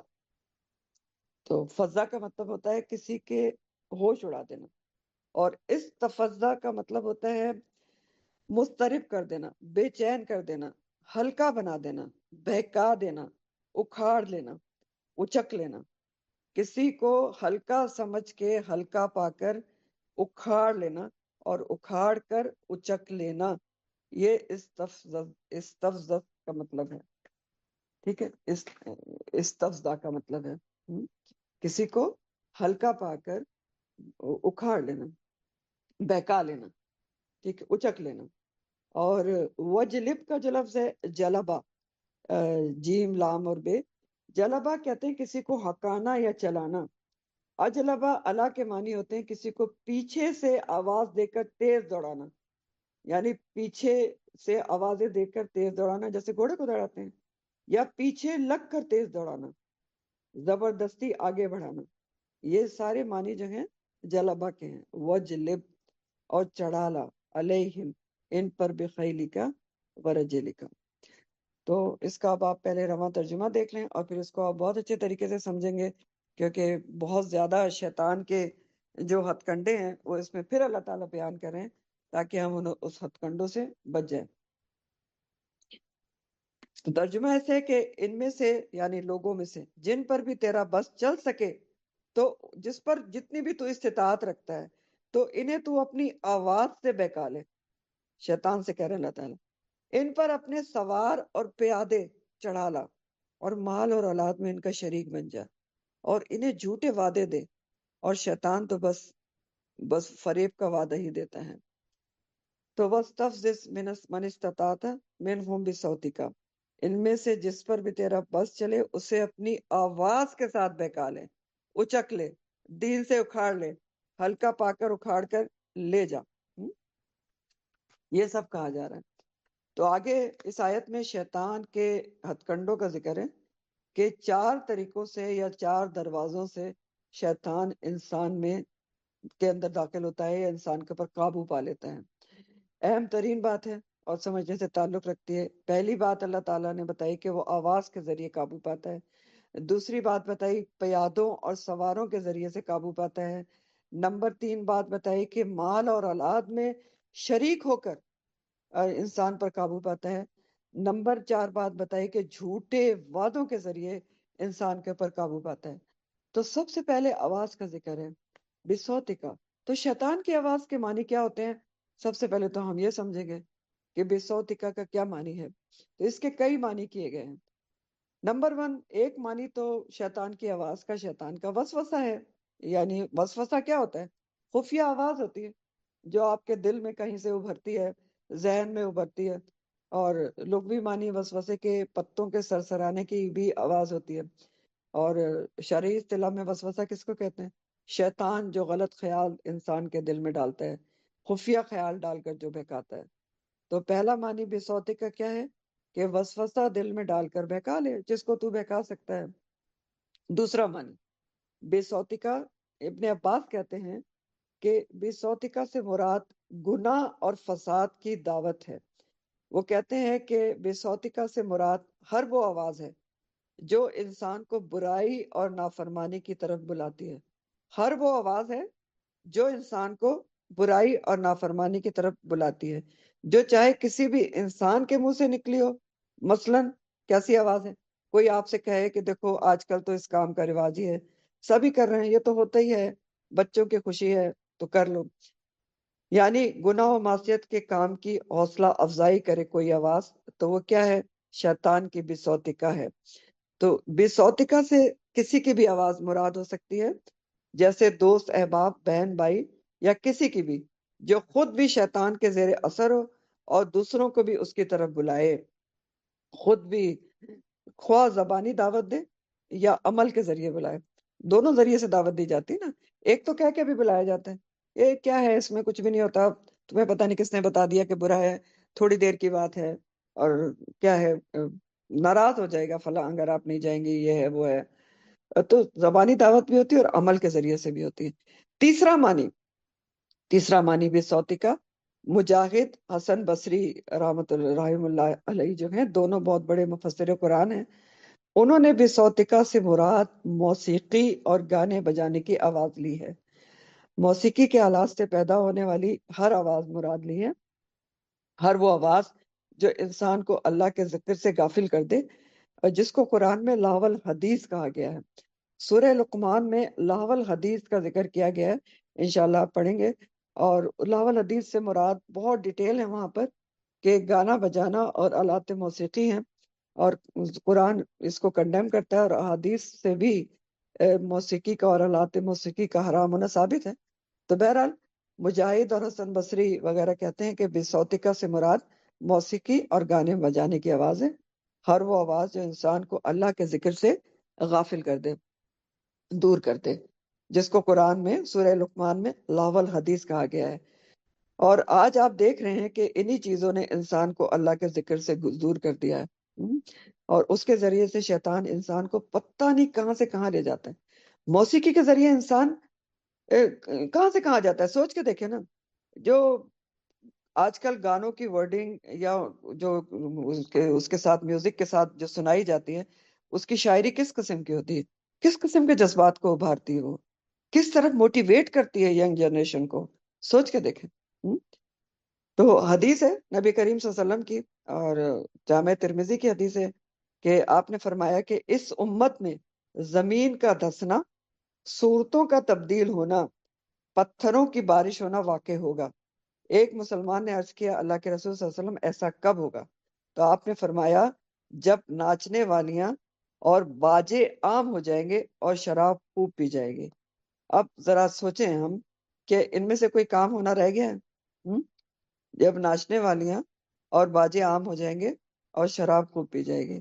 موسیقی کتنی عام ہے، اور ناچ گانے کا جہاں تک تعلق ہے، جس کا بھی چینل نہیں چل رہا ہوتا ہے وہاں پر وہ خواتین کو اگر بے پردہ کر کے اور خاص طور پر یہ ناچ گانے کے اندر لا کے ڈال دے تو چینل خوب چلتا ہے اس کا. تو یہ سب تو آج ہو رہا ہے، آپ دیکھ لیں.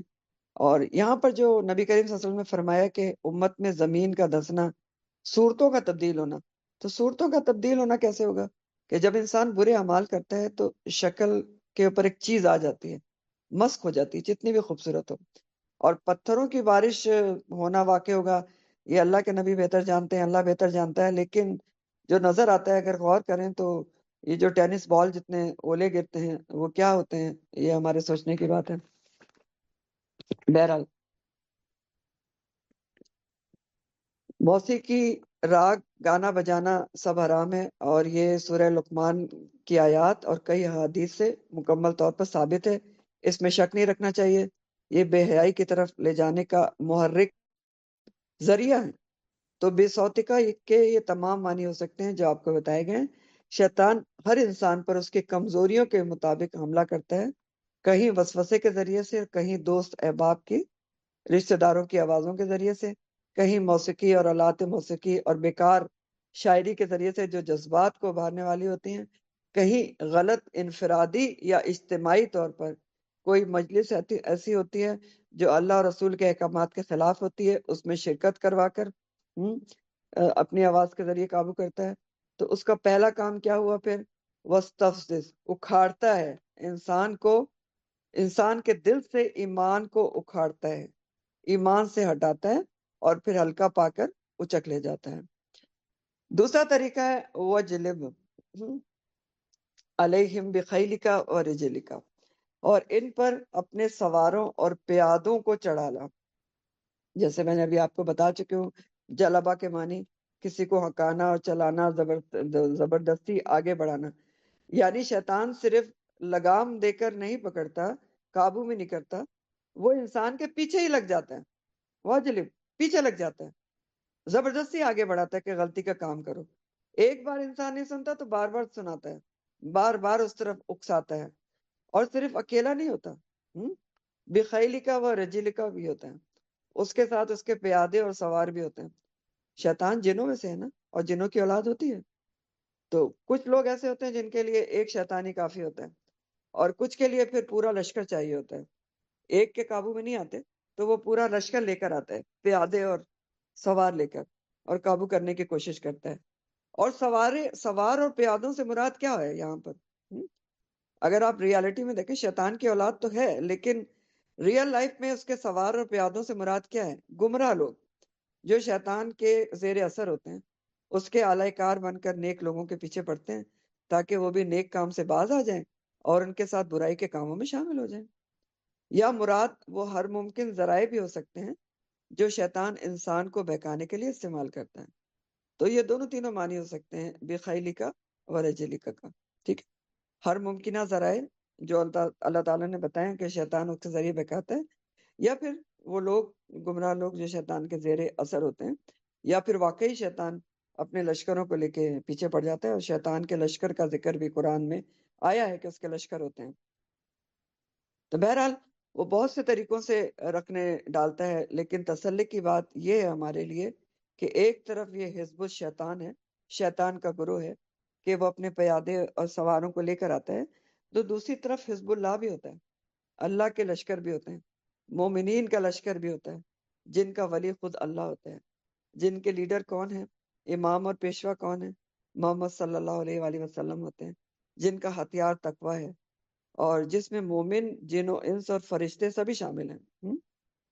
فرشتے مومن لوگوں کی مدد کرتے ہیں نا، جو اللہ تعالیٰ کے کہنے پہ چل رہے ہوتے ہیں، جو اللہ کے کام کر رہے ہیں، ان کے اوپر فرشتے اترتے ہیں، تتلقاہم علیکم ملائکہ۔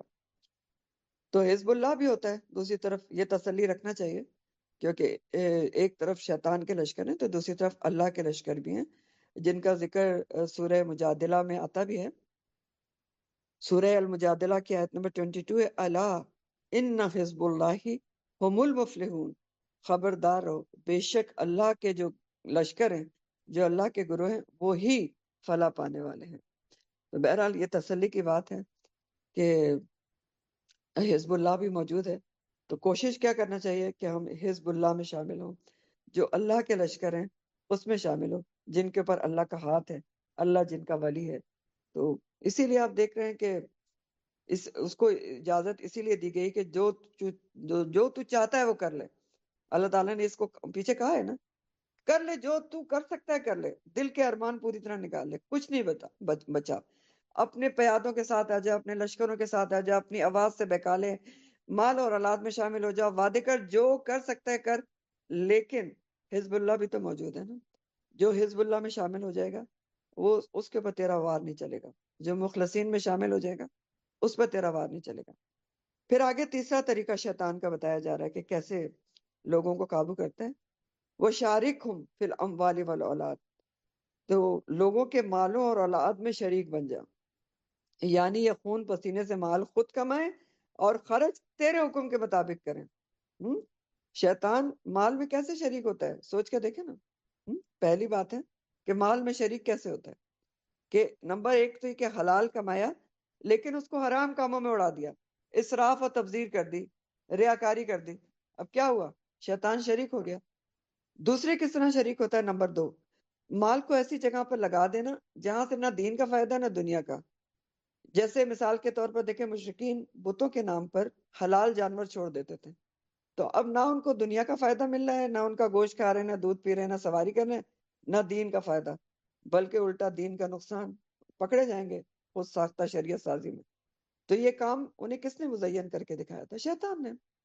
تو یہ تو مشرکین کا عمل تھا۔ لیکن بہرحال آج کل بھی بہت سی ایسی چیزیں ہیں جو جن کے متعلق انسان کو شیطان اکساتا ہے، اور انسان اپنی حلال کمائی بے جا اسراف میں اڑاتا ہے، تبذیر میں اڑاتا ہے، جس پہ نہ دین کا کوئی فائدہ ہے نہ دنیا کا فائدہ ہے، اور وجہ صرف دکھاوا ہوتی ہے۔ دنیا کا بھی فائدہ نہیں ہوتا۔ ہم کیا سمجھتے ہیں؟ کیا اگر ہم کروڑوں روپے اسراف اور تبذیر میں اڑا دیتے ہیں تو کیا دوسرے لوگ اس سے خوش ہوتے ہیں؟ آپ نے کبھی لوگوں کی باتیں سنی ہیں؟ آپ جتنے بھی پیسے کسی چیز پر خرچ کر دیں، تو کتنا بھی لاکھوں کا لباس پہن لیں یا کتنی بھی بہت ہی اعلیٰ قسم کی کوئی محفل منعقد کر لیں، بعد میں باتیں کیسی ہو رہی ہوتی ہیں؟ ہاں پیسہ تو بہت لگایا تھا لیکن یہ کمی تھی، اتنا بھی اچھا نہیں تھا، اچھی نہیں لگ رہی تھی۔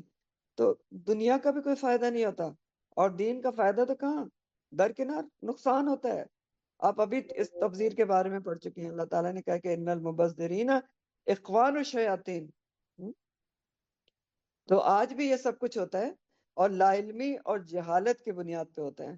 آج بھی لوگ لا علمی اور جہالت میں غیر اللہ کے نام پر چڑھاوے چڑھاتے ہیں، نظر نیازیں دی جاتی ہیں۔ تو یہ سب کیا ہے؟ یہ سب کیا ہے؟ مال میں شیطان کی شرکت ہی ہے۔ پھر تیسرا طریقہ کیا ہے؟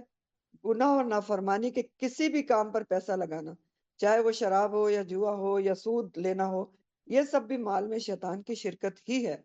اور پھر صرف مال کے خرچ کرنے میں شیطان شریک نہیں ہوتا، مال کے کمانے میں بھی شریک ہوتا ہے۔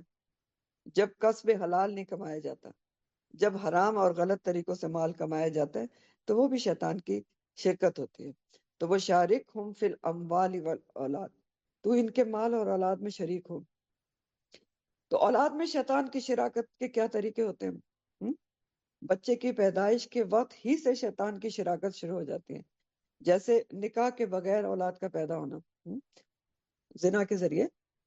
نبی کریم صلی اللہ علیہ وسلم نے شوہر اور بیوی کے تعلق کے وقت کی بھی دعا سکھائی ہے تاکہ شیطان کی شراکت نہ ہو جس وقت بچے کی بنیاد ڈلنی جا رہی ہے۔ تو یہ حدیث ہے صحیح مسلم کی، اور عائشہ سے میں کہوں گی کہ شاید ابھی سامنے ڈسپلے بھی ہو رہی ہوگی یا بعد میں بھی ڈال دیں گی، کہ اگر مسلمانوں میں سے کوئی شخص جب اپنی بیوی کے پاس آنے کا ارادہ کرے تو وہ یہ پڑھے، بسم اللہ اللہم جنبنا الشیطان وجنب الشیطان ما رزقتنا۔ اللہ کے نام سے، اللہ کے نام سے، اے اللہ مجھے شیطان سے بچا، اور جو اولاد تو ہمیں عطا فرمائے اسے بھی شیطان سے بچا۔ تو نبی فرماتے ہیں کہ یقیناً اگر ان کے مقدر میں اولاد ہوئی تو شیطان اسے کبھی نقصان نہیں پہنچائے گا۔ صحیح مسلم کی حدیث ہے۔ تو ضرور یاد رکھنا چاہیے کہ جب کوئی شخص اپنی اہلیہ کے پاس جائے تو دونوں کو یہ دعا پڑھ لینا چاہیے، تو شیطان کی شرکت سے اسی وقت بچ جائے گا۔ تو پیدائش سے پہلے ہی شیطان سے بچے کو بچانا ہے، اور پھر پیدا ہوتے وقت بھی دعا کی جا سکتی ہے، پریگننسی میں بھی دعا کی جا سکتی ہے۔ اس کا بہت اچھا طریقہ کار یا اس سے بہت زیادہ موٹیویشن ہمیں حضرت مریم کی والدہ کی دعا سے ملتی ہے۔ حضرت مریم علیہ السلام جب پیدا ہونے والی تھی تو ان کی والدہ یعنی مریم کون ہے؟ عیسیٰ علیہ السلام کی والدہ، جب وہ پیدا ہونے والی تھی تو ان کی جو والدہ تھی حنا بنت فاقوس، انہوں نے کیا دعا کی تھی؟ سورہ آل عمران میں آتی ہے، انہوں نے دعا کی تھی وَإِنِّي أَعِيذُهَا بِكَ وَذُرِّيَّتَهَا مِنَ الشَّيْطَانِ الرَّجِيمِ، اور بے شک میں اسے یعنی جو اولاد میری پیدا ہونے جا رہی ہے اور اس کی بھی اولاد کو آگے شیطان مردود سے تیری پناہ میں دیتی ہوں۔ تو کتنی خوبصورت دعا یہ بھی سیکھنے کی ہے کہ نہ صرف یہ جو اولاد پیدا ہو رہی اس کو، بلکہ آگے اس کی بھی اولاد کو جو ہے وہ شیطان سے پناہ میں دیتے ہیں۔ آل عمران 36 ہے۔ پھر اسی طرح دیکھیں اسلام بہت سے طریقے سکھاتا ہے جو بچے میں شیطان کی شرکت کو اس سے بچا لیتے ہیں۔ پیدا ہوتے ہی کان میں اذان دی جاتی ہے، پھر شریعت کے مطابق عقیقہ وغیرہ کرنا، پھر اس کی تربیت بچے کی دین کے مطابق کرنی، اس کو کلمہ سکھانا، نماز سکھانا، قرآن سکھانا، یہ سب چیزیں شیطان سے اولاد کو بچاؤ کا سبب بنتی ہیں۔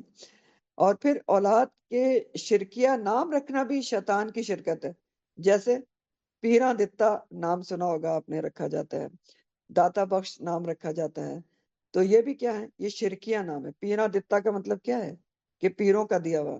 داتا بخش کا نام کا مطلب کیا ہے؟ داتا کا بخشا ہوا۔ تو یہ بھی ایسے نام رکھنا بھی شیطان کی شرکت ہوتی ہے۔ اور پھر اولاد کے لیے اللہ کو چھوڑ کر غیر اللہ کے در پر جانا، پیروں فقیروں سے اولاد مانگنا، ان کے در سے دھاگے لے کر آنا اور اس کو باندھنا اور سمجھنا کہ یہ اولاد دیں گے، یہ سب کیا ہے؟ ہاں؟ یہ سب بھی اولاد میں شیطان کی شرکت ہے۔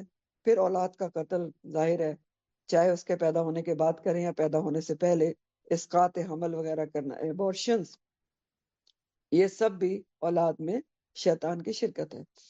تو یہاں سے پتہ چلتا ہے کہ انسان کی دو اہم چیزیں، مال اور اولاد میں بھی شیطان شریک ہوتا ہے۔ اور یہ کتنی حسرت اور افسوس کی بات ہے اگر ہم سوچیں کہ ہم اپنے مال اور اولاد میں کسی کو بھی شریک نہیں کرتے ہیں، اولاد میں یا مال میں کسی کی بھی شرکت برداشت نہیں کرتے، مگر شیطان جو کھلا کھلا دشمن ہے اس کو شریک ہونے دیتے ہیں۔ تو اس سے بڑا خسارہ کیا ہو سکتا ہے کہ مال ہماری محنت و مشقت سے کمایا ہوا اور شیطان کی خواہش پر خرچ کریں، بچے ہمارے اور چلیں وہ شیطان کے نقش قدم پر۔ کیوں؟ کیونکہ ہم نے انہیں آخرت کی فکر ہی نہیں دی ہے، صرف دنیا اور دنیا اور دنیا۔ بہرحال چوتھا طریقہ شیطان کا بتایا جا رہا ہے، وَإِدُهُمْ وَمَا يَعِدُهُمُ الشَّيْطَانُ إِلَّا غُرُورًا، اور وہ ان سے وعدے کرتا ہے۔ شیطان وعدے کرتا ہے لوگوں سے، اور شیطان کے وعدے دھوکے پر بھی مبنی ہوتے ہیں۔ شیطان لوگوں سے بہت سارے وعدے کرتا ہے نا، اور شیطان کے وعدے ہمیشہ جھوٹ اور دھوکوں پر مبنی ہوتے ہیں، جیسے سورہ نساء میں بھی پڑھا تھا، سورہ نساء کی آیت نمبر 120، ابھی شاید پیچھے میں نے آپ کو بتایا بھی ہے، یعدہم ویمنیہم وما یعدہم الشیطان الا غرورا، شیطان لوگوں سے وعدے کرتا ہے اور انہیں امیدیں دلاتا ہے، مگر شیطان کے سارے وعدے غرورا ہوتے ہیں، دھوکے کے سوا کچھ بھی نہیں ہوتے۔ تو اس کا تو کام ہی جھوٹے وعدے کرنا ہے، اور روز قیامت جو ظالم ہے خود ہی مکر جائے گا کہ میں نے تو تم سے، خود کہہ دے گا کہ میں نے تو تم سے جھوٹے وعدے کیے تھے، اللہ کے وعدے سچے تھے، تو تم نے اللہ کے وعدے چھوڑ کے میرے وعدوں پر کیوں یقین کیا؟ اور یہ ساری بات سورہ ابراہیم میں گزر چکی ہے، آپ پڑھ چکے ہیں۔ سورہ ابراہیم کی آیت نمبر 22 ہے، وَقَالَ الشَّيْطَانُ لَمَّا قُضِيَ الْأَمْرُ إِنَّ اللَّهَ وَعَدَكُمْ وَعْدَ الْحَقِّ وَوَعَدتُّكُمْ فَأَخْلَفْتُكُمْ وَمَا كَانَ لِي عَلَيْكُمْ مِنْ سُلْطَانٍ إِلَّا أَنْ دَعَوْتُكُمْ فَاسْتَجَبْتُمْ لِي فَلَا تَلُومُونِي وَلُومُوا أَنفُسَكُمْ مَا أَنَا بِمُصْرِخِكُمْ وَمَا أَنْتُمْ بِمُصْرِخِي إِنِّي كَفَرْتُ بِمَا أَشْرَكْتُمُونِ مِنْ قَبْلُ إِنَّ الظَّالِمِينَ لَهُمْ عَذَابٌ أَلِيمٌ۔ اب اس کا ترجمہ دیکھیں کہ کیا کہے گا وہ ظالم روز قیامت جب لوگوں کو لے کر جہنم میں چلا جائے گا۔ ترجمہ ہے کہ جب جنت یا جہنم کے معاملے کا فیصلہ کر دیا جائے گا، جب فیصلہ کر دیا جائے گا تو شیطان کہے گا بے شک اللہ نے تم سے سچے وعدے کیے تھے، اور میں نے تو تم سے جو وعدہ کیا تھا اس کی میں نے خلاف ورزی ہی کی، اور میرا تم پر کوئی زور نہیں تھا، میں نے ہاتھ پکڑ کے نہیں کروایا تھا، میں نے تمہیں صرف دعوت دی تھی، تم نے تو فوراً اس کے اوپر لبیک کہہ دیا، فاستجبتم لی، تم نے تو فوراً میری بات مان لی، تو فلا تلومونی، مجھے ملامت نہ کرو۔ جہنم میں لوگ اس کو ملامت کر رہے ہوں گے نا کہ تیری وجہ سے ہم یہاں آئے ہیں، تو کہے گا مجھے کیوں ملامت کر رہے ہو؟ لوموا انفسکم، اپنے آپ کو ملامت کرو، نہ آج میں تمہارا فریاد رسی کر سکتا ہوں، نہ تم میری فریاد رسی کر سکتے ہو، اور بلا شبہ میں اس کا انکار کرتا ہوں جو تم اس سے پہلے مجھے اللہ کا شریک ٹھہراتے رہے تھے، بے شک ظالموں کے لیے دردناک عذاب ہے۔ سوچیں، ایسا مکرے گا اور ایسی ایسی باتیں کرے گا کہ انسان مزید حسرت اور افسوس کا شکار ہوگا۔ تو شیطان تو دھوکے پر مبنی بہت سے وعدے کرتا ہے۔ دھوکے پر مبنی کیسے وعدے کرتا ہے؟ اول تو جنت دوزخ کا یقین ہی نہیں ہونے دیتا. بہت سارے لوگ آج کے مسلمان کہتے ہیں کہ یہ سب جگہ وہ کیا ہے، صرف وہ ہمیں بتایا گیا ہے، یعنی حقیقت میں نہیں ہے، صرف ایک ہم لوگوں کو بتانے کے لیے ایک فرضی چیز بتائی گئی. یہ مسلمان آج کل کیسی بات کرتے ہیں. تو سب سے پہلے تو جنت دوزخ کا یقین ہی نہیں ہونے دیتا، اور اگر یقین ہو بھی جائے تو کہتا ہے کہ تم تو لازمی جنت میں جاؤ گے، تم نے تو کلمہ پڑھا ہے تو تمہیں تو لازمی جنت ملے گی. تو جنت تو ملے گی، لیکن ہر کلمہ گو کو جنت ملے گی، لیکن سزا بھگتنے کے بعد ملے گی. کہتا ہے کہ تم تو بہت نیک ہو، بہت نیکی کے کام کرتے ہو، تو جنت تو تمہاری پکی ہو گئی.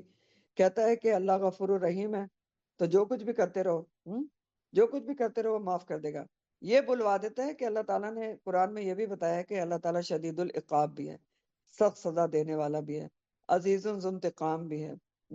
صرف یہ یاد رہنے دیتا ہے کہ غفور الرحیم ہے، جو بھی کرتے رہو تو وہ بخش دے گا. انسان نیک کام کرتا ہے، ریاکاری کروا دیتا ہے، بدعت میں ڈلوا دیتا ہے، گناہ کے کام مزین کر کے دکھا دیتا ہے، عالم کے اندر فقر و غرور پیدا کر دیتا ہے، سارا علم تباہ، خود پسندی پیدا کر دیتا ہے، عجب، اچھے خاصے علم والوں کو بحث مباحثے میں ڈالے رکھتا ہے. ہاں؟ اور بحثیں کرنے والوں کے لیے بھی سورہ المدثر میں آتا ہے نا کہ جہنمی کہیں گے کہ ہم صرف بحثیں کرنے والوں کے ساتھ بحثیں کیا کرتے تھے. تو گمراہ کرنے کے لیے شیطان کے پاس بہت سے طریقے اور پھندے ہیں جو ہم نے یہ سارے پڑھے ہیں. لیکن اللہ تعالیٰ کیا فرما رہے ہیں؟ یہ بات لب لباب ہے ساری بات کا، ساری بات کا نچوڑ ہے، اور ہمارے لیے بہت سیکھنے کی بات ہے کہ اللہ تعالیٰ کیا کہہ رہے ہیں یہ آخر میں کہ اِنَّ عبادی، بے شک میرے بندے لیس لک علیہم سلطان، نہیں ہے ان پر کوئی زور، وکفا بربک وکیلا، اور کافی ہے رب آپ کا کارساز. یہ بڑی زبردست بات ہے جو اللہ تعالیٰ نے اینڈ میں بتائی ہے کہ یہ سب کچھ وہ کرے گا، بہت سارے طریقے اور پھندے ہیں اس کے پاس، لیکن بے شک میرے بندوں پر تیرا کوئی زور نہیں چلے گا، اور آپ کا رب کافی کارساز ہے.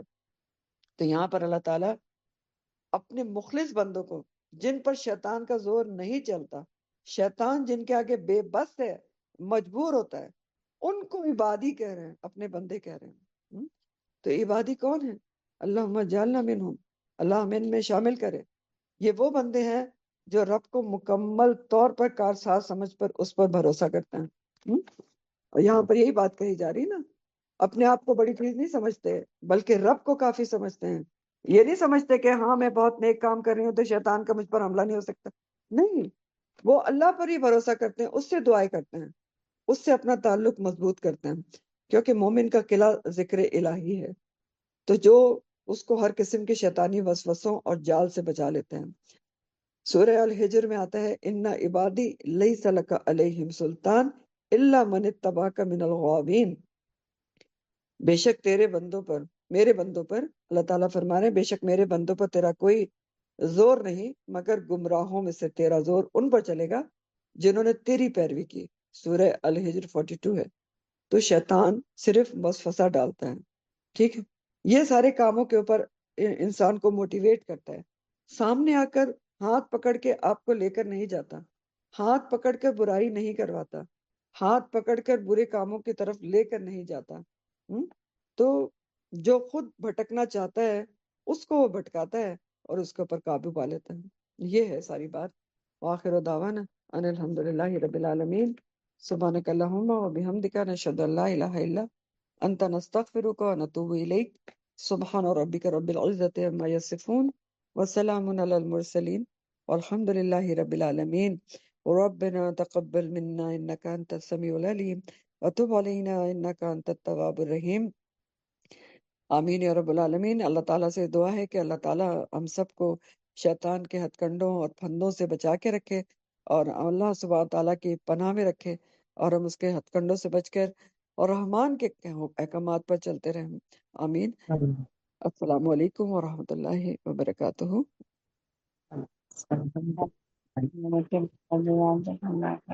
بہت اچھا